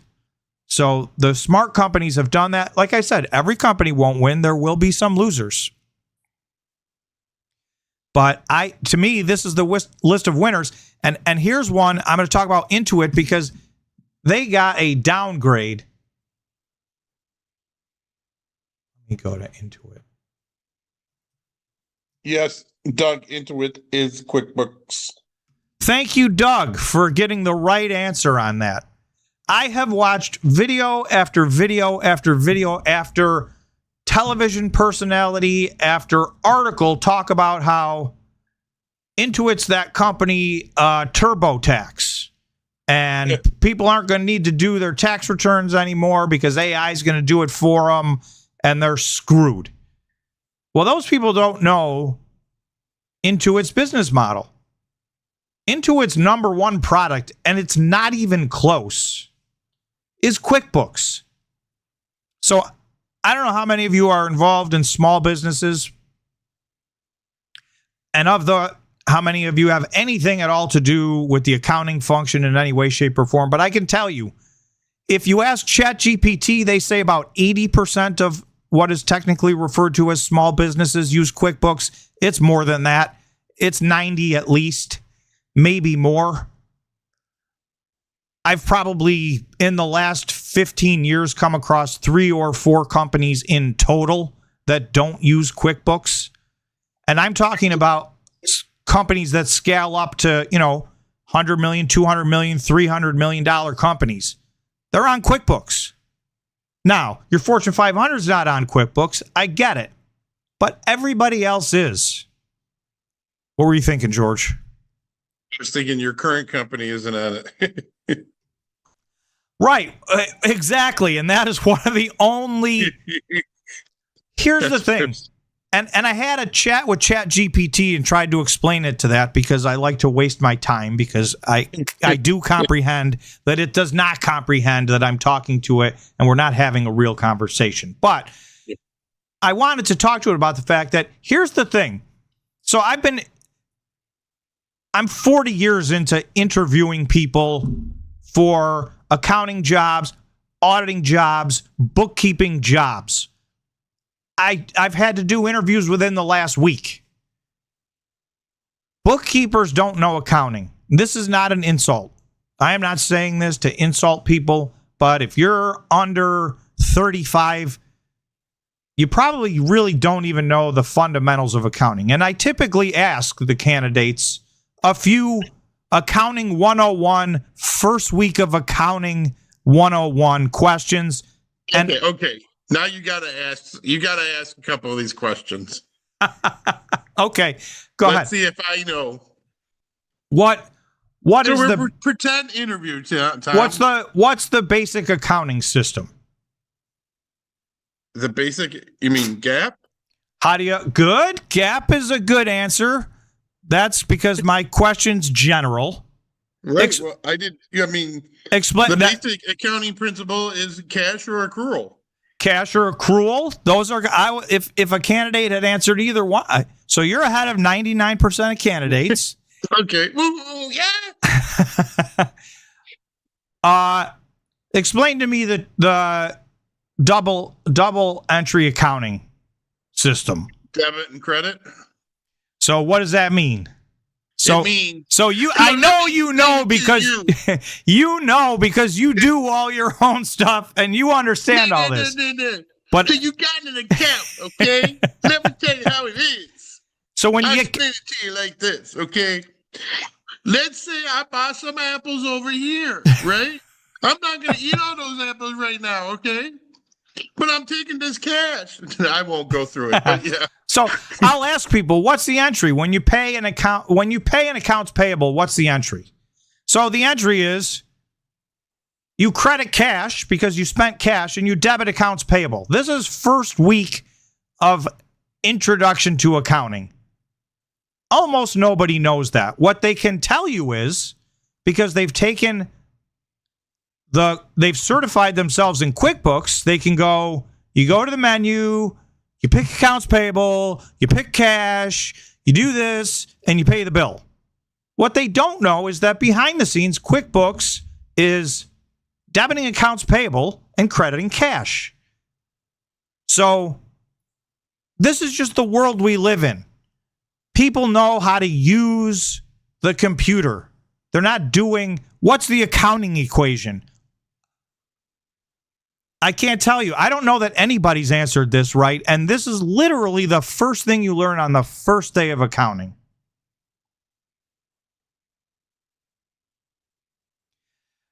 So it's there, and there's 5 or 6 different ways to say it, but essentially it's assets equals liabilities plus equity. And I thought you were going to say the balance sheet.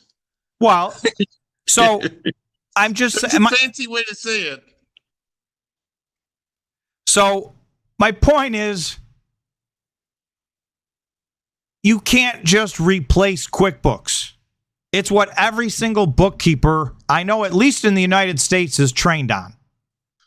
They're not trained in accounting, so if you had to ditch it, I mean, when I got into this, I did all that by hand. I posted journal entries to the general ledger. I had physical books that were subsidiary ledgers, the accounts receivable ledger, the accounts payable ledger, the inventory ledger, et cetera, et cetera, et cetera. This is all very boring, but to my point is this is what Intuit is.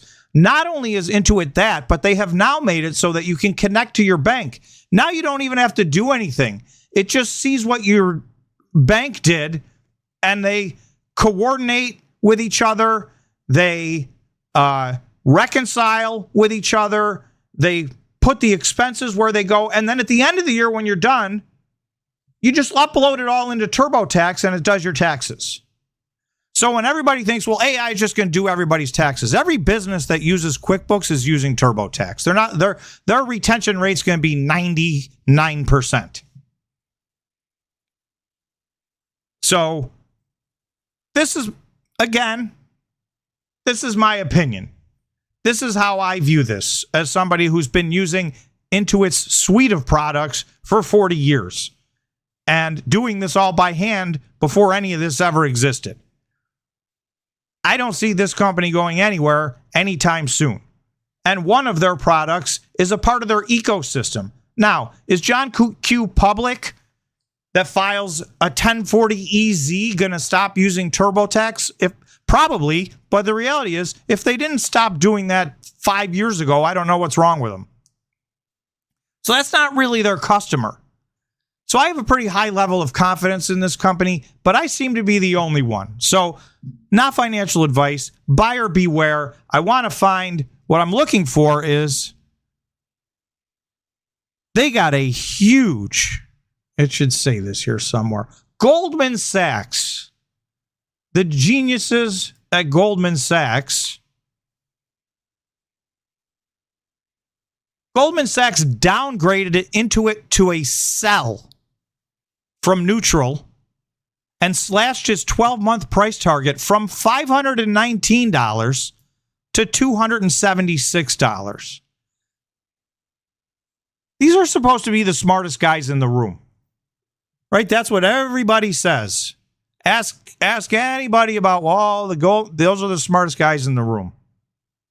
Well, I don't know what to tell you. Maybe I'm dumb. We're going to find out a year from now, because I think this downgrade is ludicrous. It's embarrassing for them. Unless, of course, they've done so in order to back up the truck on Intuit. In which case, okay, I get it. Versus Goldman Sachs. I'm writing it down. Their price target's 276. Mine's 600. We're tracking it. I'm literally writing this down. And then I'll ask you guys what you think, because listen, I am but one voice. And I'm certainly no Goldman Sachs. They have hundreds of billions of dollars that they're deploying across many trading desks. And their combined brain power has decided that Intuit's a buy or a sell. A sell. And they cut their price target in half.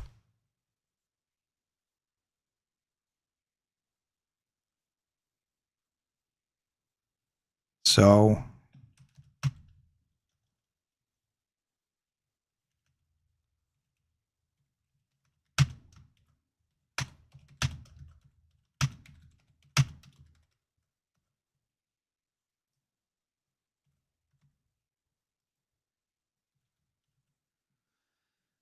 let's see what you guys think. And again, I'm not encouraging you to buy this. This stock is getting beaten down. It got thrashed today. I dollar cost averaged in some more today. To me, this was a gift. Thank you, Goldman Sachs. But you got to have conviction in this, because it's probably going to get worse before it gets better, because the market has decided that Intuit equals TurboTax and nobody needs to use them to do their tax returns anymore. That's the narrative. That's pretty much what Goldman Sachs said here, citing rising competitive threats to the company's tax business.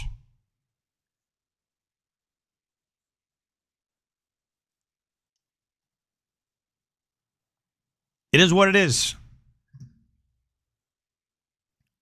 One will be right and one will be wrong.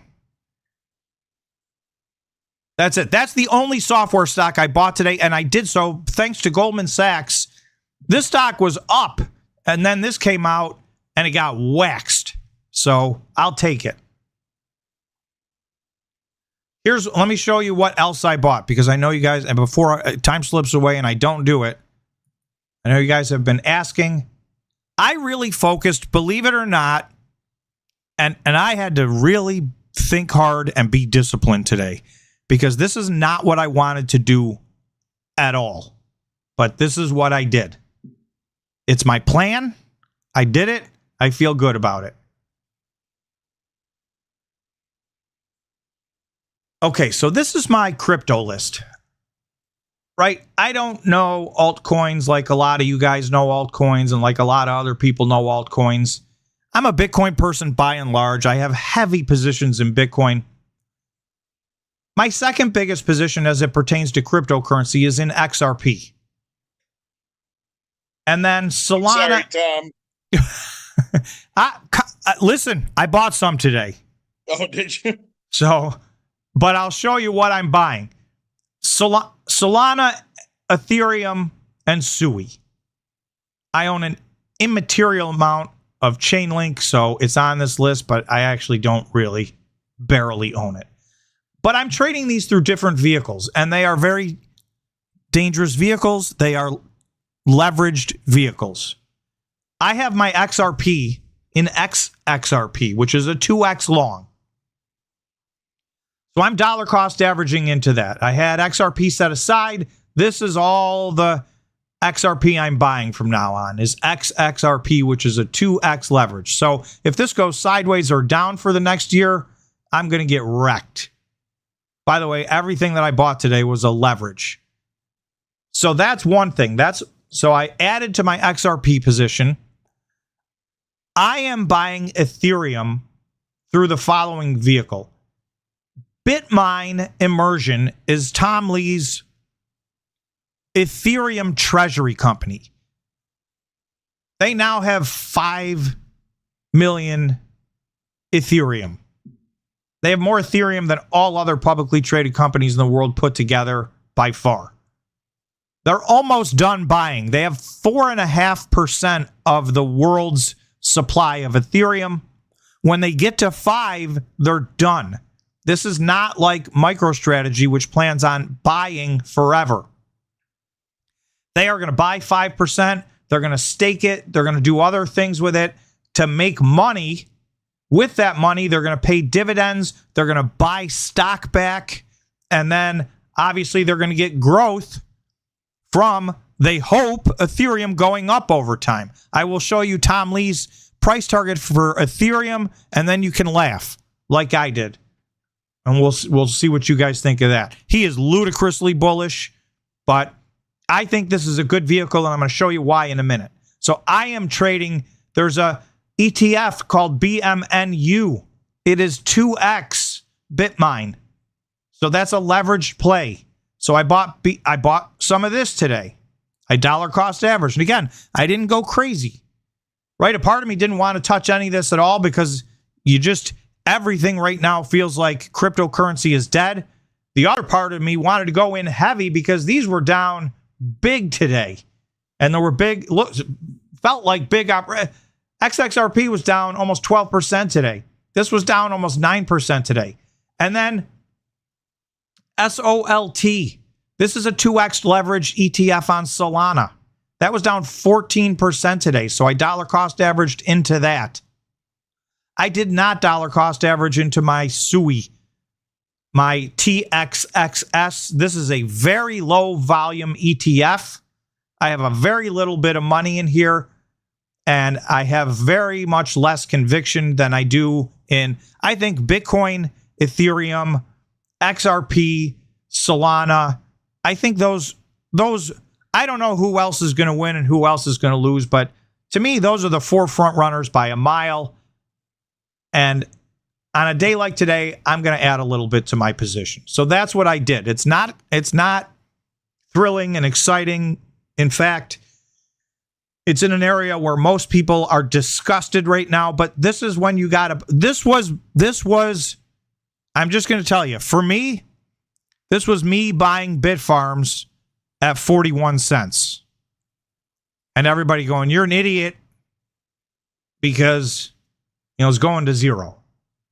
So I get it. Today is a tough day to put money into these because these feel like a bunch of losers. But I didn't put money into, here's my SaaS stocks. They were all down. Not one of them's down as much as they were up yesterday. Only Intuit. And that's why I bought that. Right? Monday.com was up 14% yesterday. It's down 4% today. That's not a buying opportunity. Now was up 9% yesterday. It's down 6% today. Salesforce was up 9%, 9.5% yesterday. It's down 4%. That's not a buying opportunity. So I had to be patient. All this red looks like buy, but for me, it wasn't. If you're opening a position, maybe this was a good pullback, and maybe there'll be more. This is high volatility. So that's all I bought today. Not exciting, but it's what I did. Doug is saying QuickBooks is management software. Keep records on a daily. Business activity. TurboTax is tax prep software. Right. So, but the thing is, if you're using QuickBooks, if I could just bridge the gap, Doug, if you're using QuickBooks at the end of the year, and I don't want to oversimplify this, but you pretty much just press a button, upload it all into TurboTax, and it spits out your tax return. For your corporation, spits out your, depending on how you're, whether you're a partnership or a limited liability corporation or an S corporation or a C corporation or, a sole proprietor, it then tells you how to do your personal taxes from there. So they're not losing. Nobody that has QuickBooks is going to do their corporate tax return in a different program. They would be insane to do so when there's the program from the very same company that is 100% integrated to do your tax return. So again, they're going to lose a lot of John Q. public that goes, hey, I don't need to spend money on this anymore. I can just download the form, ask ChatGPT a few questions for my simple tax return, and I'll do it myself. Absolutely, they're going to lose some of those people, but that's not the backbone of their business, in my opinion. Old Jack says, I use QuickBooks too. And Old Jack said, I got some into it, and I bought the 20% dip the other day too. All right, so we're on the same page.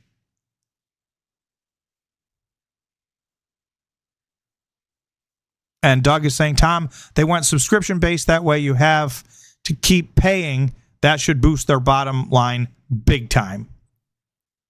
So I think there's a lot of good reasons to feel good about Intuit. On the flip side, I have absolutely no doubt their business is changing. Their retail tax business is going to suffer over time. Now, they also have tax experts. I think there's that part of the business and services won't suffer as much because I don't care how much you talk to ChatGPT, you're probably not going to get totally comfortable, depending on the complexity of your return, with, without having they offer the service of, hey, we'll just review your return. You get an hour to ask questions. We'll make sure everything's right. And then you can buy insurance. They'll file it for you and you can buy insurance. And if it's wrong, they cover you and all that kind of stuff. So I think there's value there. Time will tell. Goldman Sachs strenuously disagrees with me and thinks it's a garbage company that's already massively down and it's about to get a lot worse. Just to take a look at how far down this company is. They're down 57% in the last year. And if you just go a little further back than that, this was almost $800. This company got to $790 last July, and Goldman Sachs just put a price target of $270 on it. So maybe they're right. I don't know what to tell you. I mean, it's already down to 323. That is a monumental pullback. Okay, why am I buying BMNR instead of Ethereum? The answer to that is, if you look at BNM, all this company does is basically, this is Tom Lee's company. They buy Ethereum. They have 5 million Ethereum. Let me just take a look. Oh, that was it. Bitmine slows Ethereum purchase pace, buys 53 million worth of Ethereum last week. This is a little misleading. The previous week was an outlier. They bought a massive amount of Bitcoin.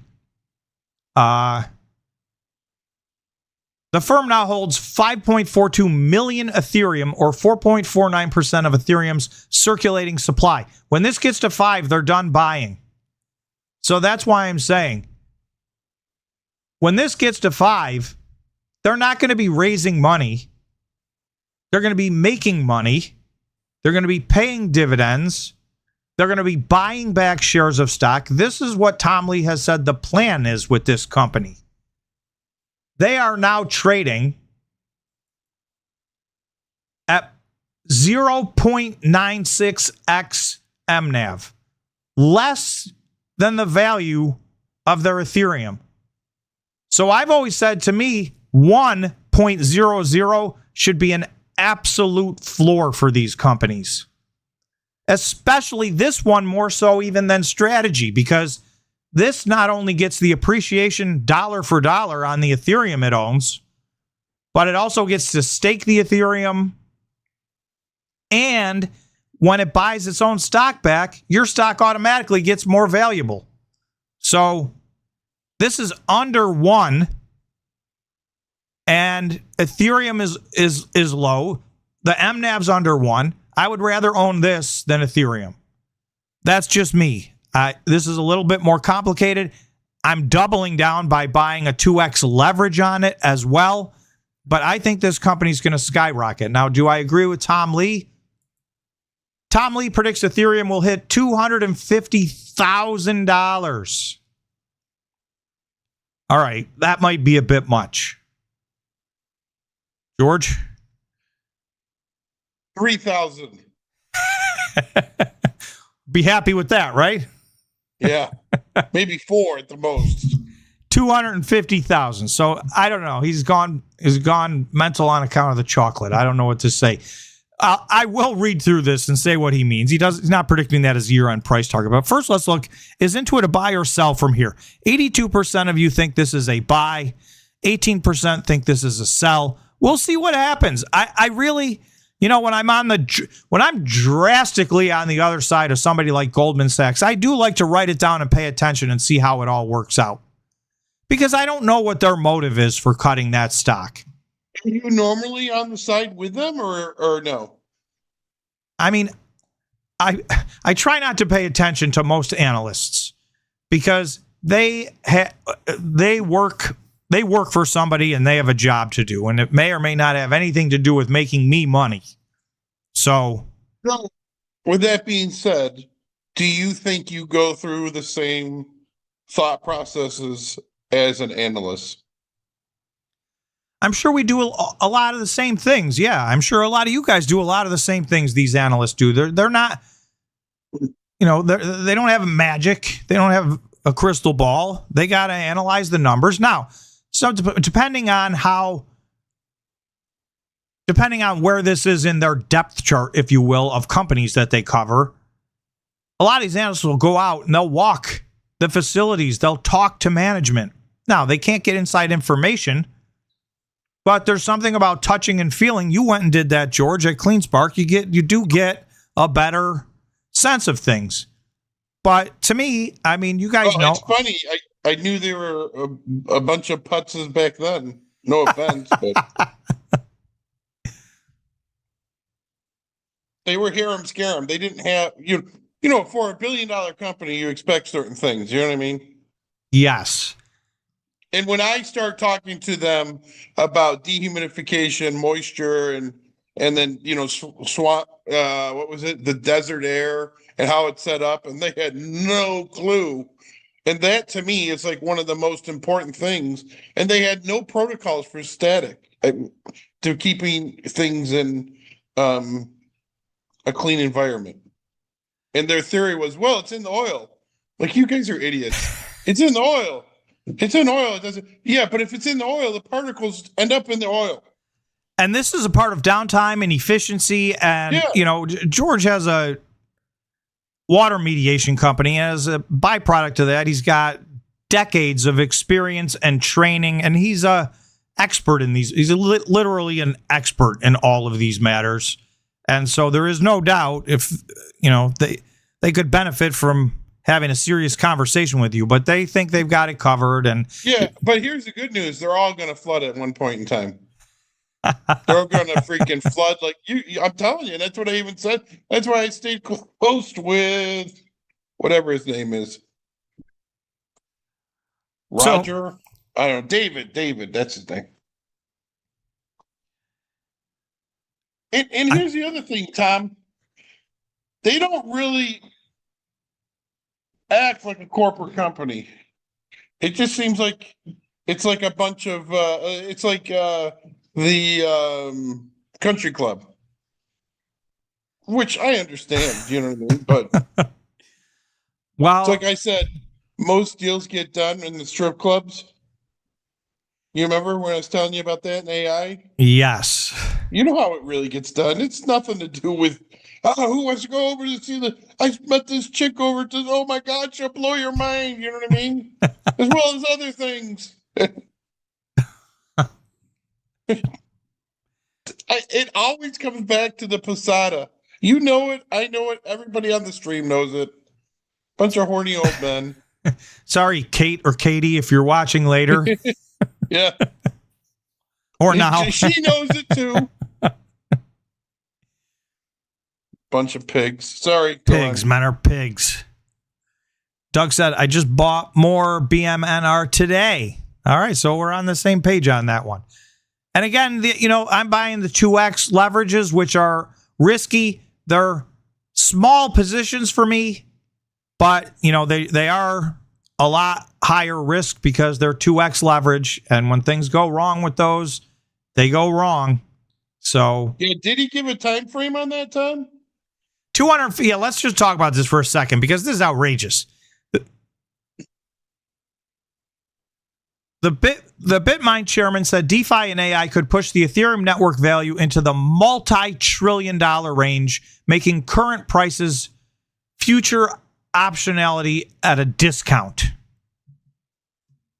This is way of saying buy low. You gotta go, guys. See ya. All right, George. Have a great week. See you Friday. See you Friday for the live stream. We didn't even talk any prediction markets. See ya. We got a lot. I know there's so much. See you guys. See you later.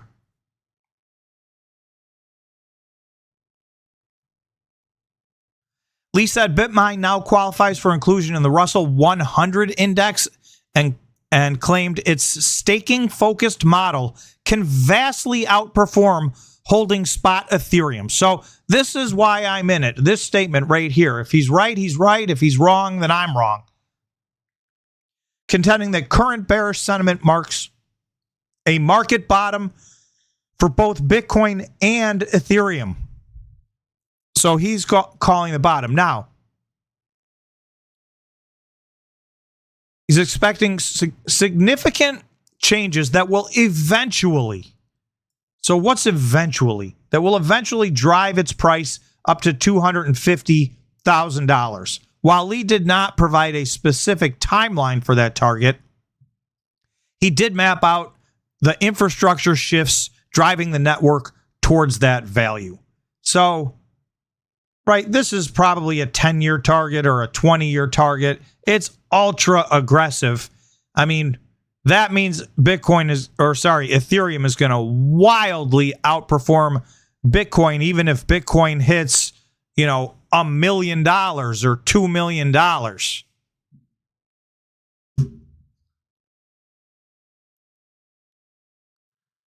So he's saying if Ether realizes is correct and Ethereum goes to 250,000, the value of Bitmine stock that puts the value of Bitmine stock at 5,000. It's currently at $18. So I'm not expecting the $18 to $5,000 run, but I do think there's a lot of room to the upside for this company. So we'll see what happens. That's not what's happening right now.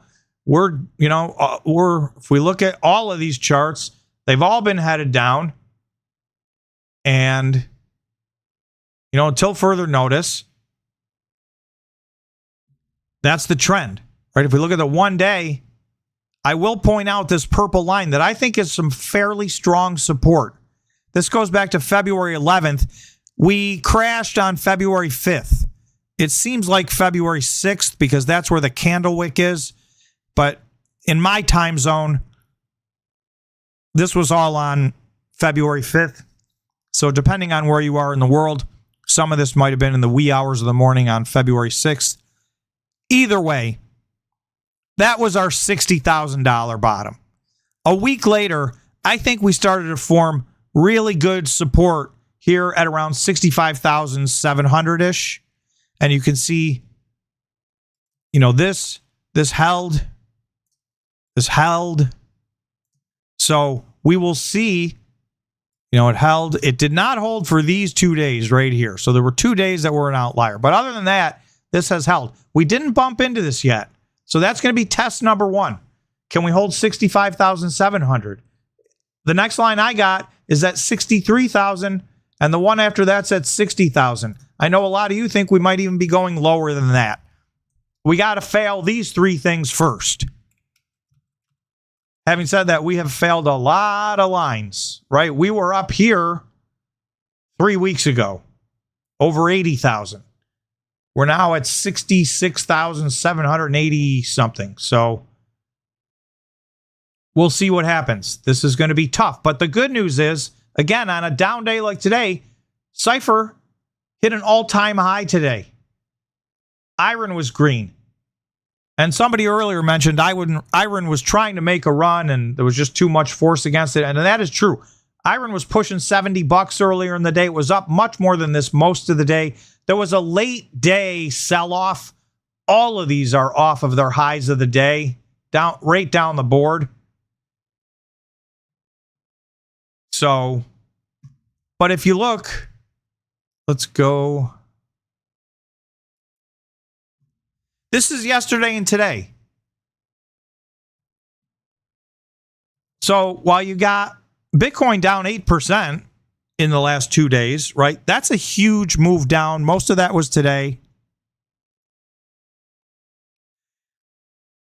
ABTC, the only pure play Bitcoin miner, did worse than Bitcoin. That makes sense to me. MicroStrategy. They are neither a Bitcoin miner nor an AI play. They're a treasury company. Their Bitcoin went down. They sold 32 Bitcoin. So, of course, their stock crashed. I don't feel great about MicroStrategy right now. I think they've got a couple of things.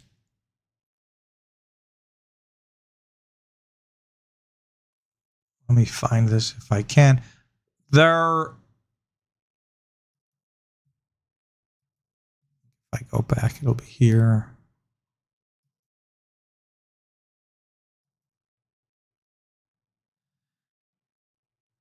Their strike, their preferred stock, is under par. So that's got to catch up. There's all this narrative about they sold Bitcoin. That's a frenzy. So before their common stock starts to run again, they got to fix those 2 problems. And unlike Bitmine, which is under 1 MNAV, if you look, Strategy is at 1.22 MNAV. So they could go down and retest 1. They bounced off a 1. They could do it again. So if Bitcoin does nothing, this stock could go down. So I am questioning I got out of Strategy at $350. I got back in at $110. And I will tell you guys, I'm putting serious thought as to whether or not I belong in this stock or not, or whether this money could be doing something better for me somewhere else. This was off to the races, and the fact that Bitcoin's pulling back has been a hit to it, and the fact that their preferred stock is off par represents a short-term issue, and the fact that for some reason the world went into a full-on meltdown because they sold 32 Bitcoin, that's working against the stock in the short term. So we'll see. I'm going to ponder what to do with this. Maybe that money's better off just in Bitcoin. I don't know. Let's do a quick poll and see what you guys think.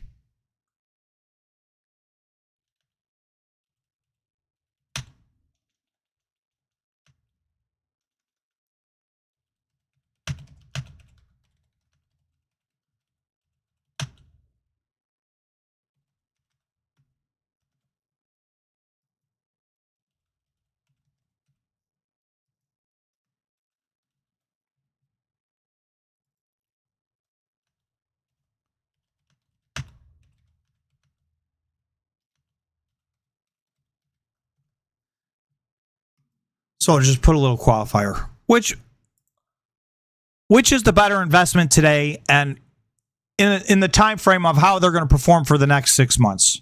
Would you rather have your money in Bitcoin or in MicroStrategy? What do you guys think?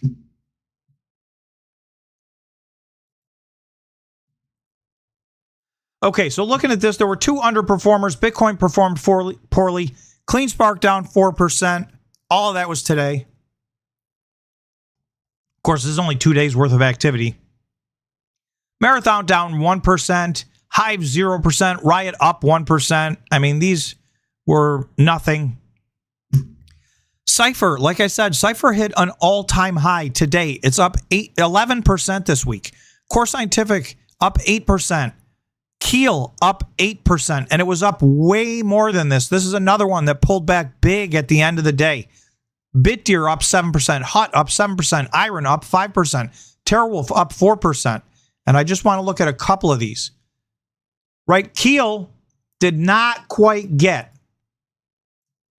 It got to, in October of 2025, when Bitcoin was at 126,000. Keel got to $6.60. You got to go back to 2021, 1 month after the end of after the peak of the previous cycle. You got to go back 5+ years before it was any higher than that. So this is pretty much a 5-year high, and it didn't quite hit it today. I do think it's going to find resistance, since at the same time, the daily RSI is at almost 83 right now. It's very overbought. It's been on a tear. But look at how this always happens. Once it broke out of this, it's run right up to this. So we'll see if it can bounce off of this. We'll see if it can consolidate here maybe, and then take another leg up from there, or if it's going to have to retest some lower numbers. We'll see. But this chart, I'm just trying to show you guys, like, some of these things are very overbought. And sometimes this can reset. Like, look here. This whole period right here was a reset. You know, sometimes a reset doesn't go down to 50. It doesn't go down to 30. It doesn't go down in the 20s. All this did was get down to 64. And then it turned around and took a monster run up. So, you know, we'll see what happens. Cypher. This was Cypher's all-time high right here.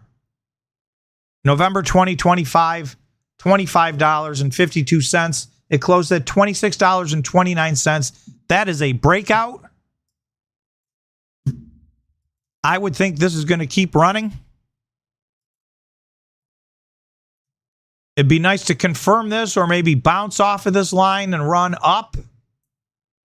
But The daily RSI is at 68, just a little under 69. That seems high. But again, to me, with these stocks, with Bitcoin and these types of stocks, these high volatility stocks, 70 isn't really overbought. I always count 80 as overbought. Now, sometimes, like here, 70 was resistance. Sometimes you'll see here, 70 was resistance. But if you go a little further back, you're going to see this was 82. This was 82. This was 85, 83, right? So 80, I try and use 80 as more of a number on these type of stocks when they're running. And this is clearly running in that it just hit a new all-time high today. So that's the definition of running. Look at just a few more. Iron, to me, iron has room to run. You can see it did get up to 60. Let me look on the $69.57. That was the high for the day. Didn't quite hit 70.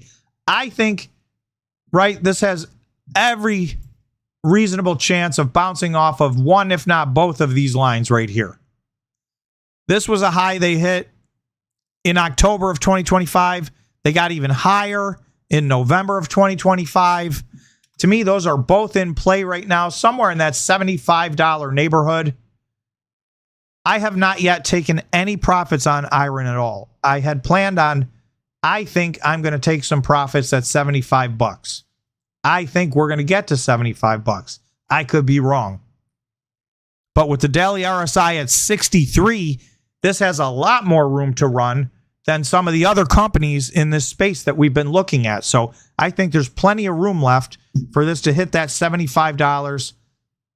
I mean, at that point, I'm well into over a 10x right now on this without taking any profits. That would generally be considered foolishness. It hit this. You can't see it, but it hit this once, it hit it twice, and after hours, it did do this on this day and almost hit it again. So I just feel like that's a spot it's going to hit, and then I don't know what comes from there. Maybe it's got to consolidate for a while there. We'll see. So I just wanted to run you guys through some of those. I'm looking at any of my notes to see if we missed anything. I didn't get to everything, but you never get to everything.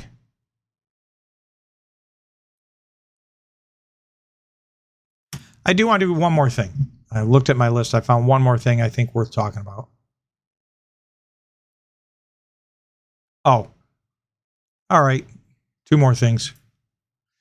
Bitcoin's biggest ETF sell-off yet hits $3.4 billion as AI stocks keep climbing. So again, this is the Bitcoin versus AI conversation. And I just want to show you. Do I not have it? I think I have it. Let me reflect. So here's 1, 2, 3, 4, 5, 6, 7, 8, 9, 10, 11 days in a row of red. This day was positive, but May 13th and 12th were both red as well. This is down. They're talking about 3.5, but this is really down almost $5 billion in the last month. It's down $3.5 billion on these 11 days in a row, right? This is the biggest, or rivals the biggest outflow of all time. But there's still a ton of money in here. So don't forget, there's still a net inflow of $55 billion into these. I would also add, you're going to see BlackRock, $440 million yesterday. On May 27th, $527.8 million. Those are two of the biggest days ever. And to put in perspective, the worst day they've ever had was $528.3 million. This was $527.8 million. So effectively, for all intents and purposes, tying the biggest outflow in the history of BlackRock's ETF. We didn't quite get there yesterday, but one of the biggest yesterday. So this is a massive outflow. So as Bitcoin is struggling and hitting lower and lower numbers, I think this is obviously a big part of it. You can point to a lot of high profile things that are happening that are allowing this narrative to say Bitcoin's dead, the ETFs are bailing out, MicroStrategy's bailing out, retail investors are long since gone. So this is all setting up, I think this is what explains a lot of the pullback. But I want to do just two other quick things.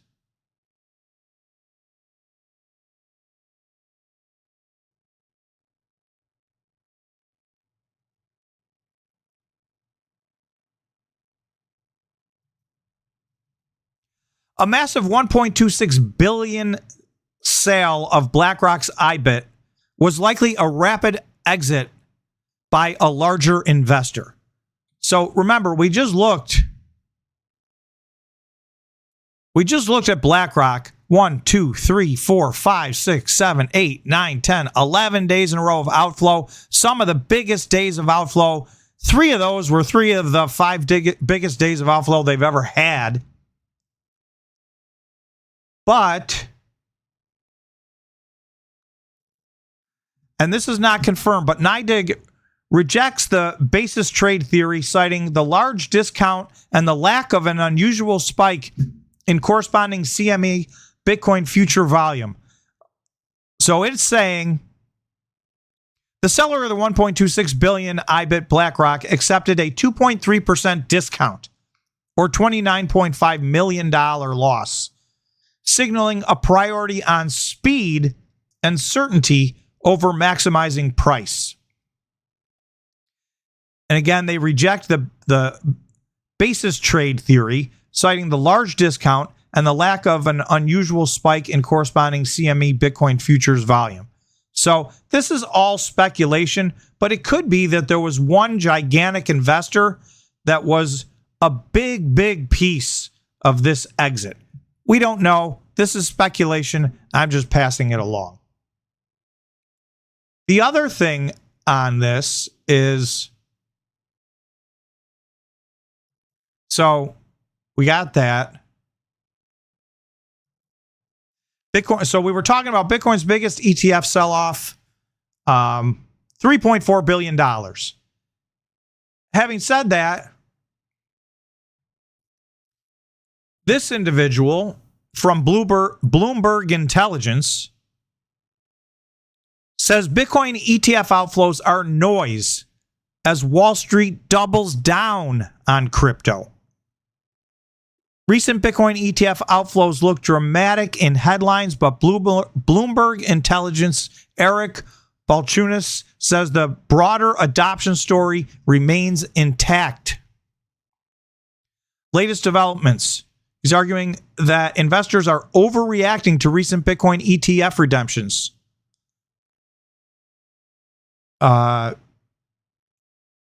Roughly $3 billion in outflows from a market with about $100 billion in assets is totally meaningless, in quotes, compared with normal ETF flow patterns.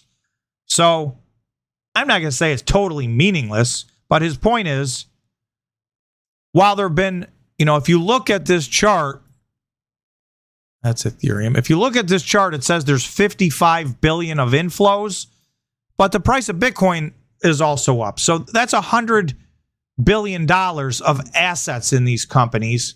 And he's saying, okay, 3 billion of that went out. That's 3%. Not a big deal. It looks like a big deal. It feels like a big deal. It's an 11-day in a row run. So I think it's a bigger deal than maybe he's talking about. But he's saying, despite a roughly 50% Bitcoin drawdown, cumulative net flows since spot ETF's launch remain near record levels. He sees longer-term demand holding up better than many expected. He said cumulative net flows peaked around 63 billion and remain near 57 billion, a sign that investors have largely stayed invested through the market volatility. So, for whatever that's worth, he thinks don't pay so much attention to this gigantic losing streak the ETFs are on. It's not as meaningful as people think. And then lastly, Bitcoin and software stocks are breaking up, and history says a major crypto move is coming. So,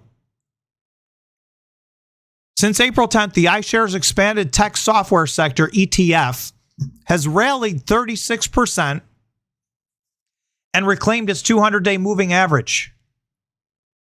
So, I just want to show you at the same time.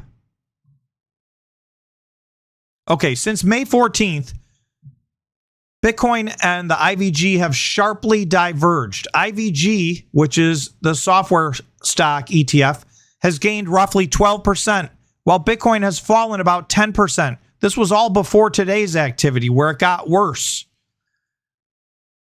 making one of the largest disconnects between the two assets in recent years.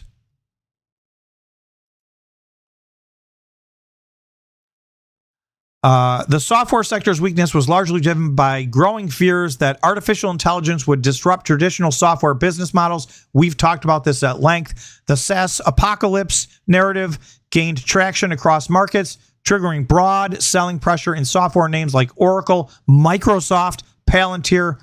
IVG has staged an impressive recovery since April, rallying 36% and reclaiming its 200-day moving average, a technical indicator that represents the average closing price above the previous 200 trading days, and is often used to gauge a long-term trend. So it did, remember, I'm going to go back and show you, we wanted to see three things.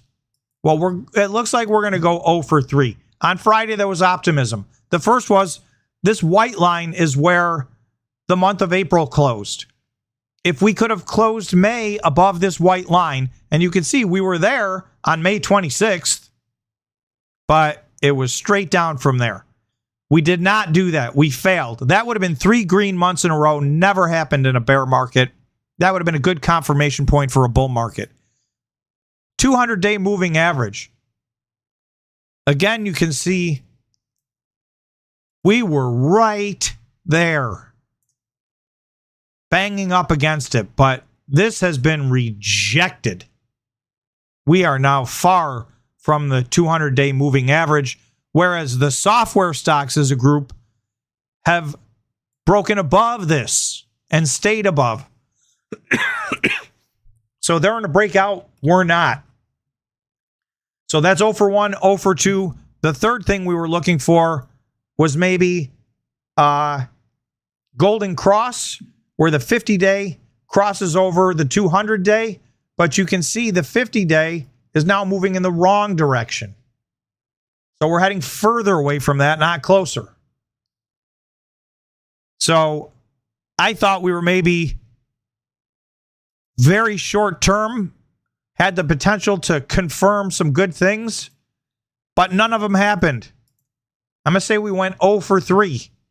So as a result, we continue to slide. We're about to test $66,000 right now as we speak. So this 65.7 is in play, and it only took minutes or hours.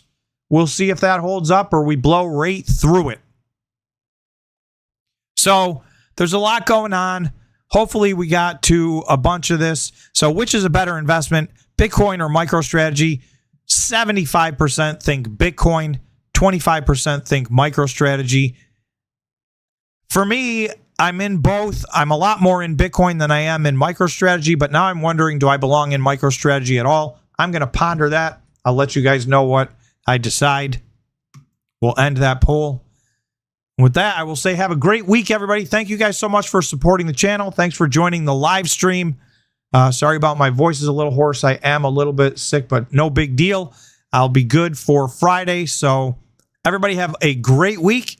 And thanks again for supporting the channel, and we will see you guys on Friday after the market closes.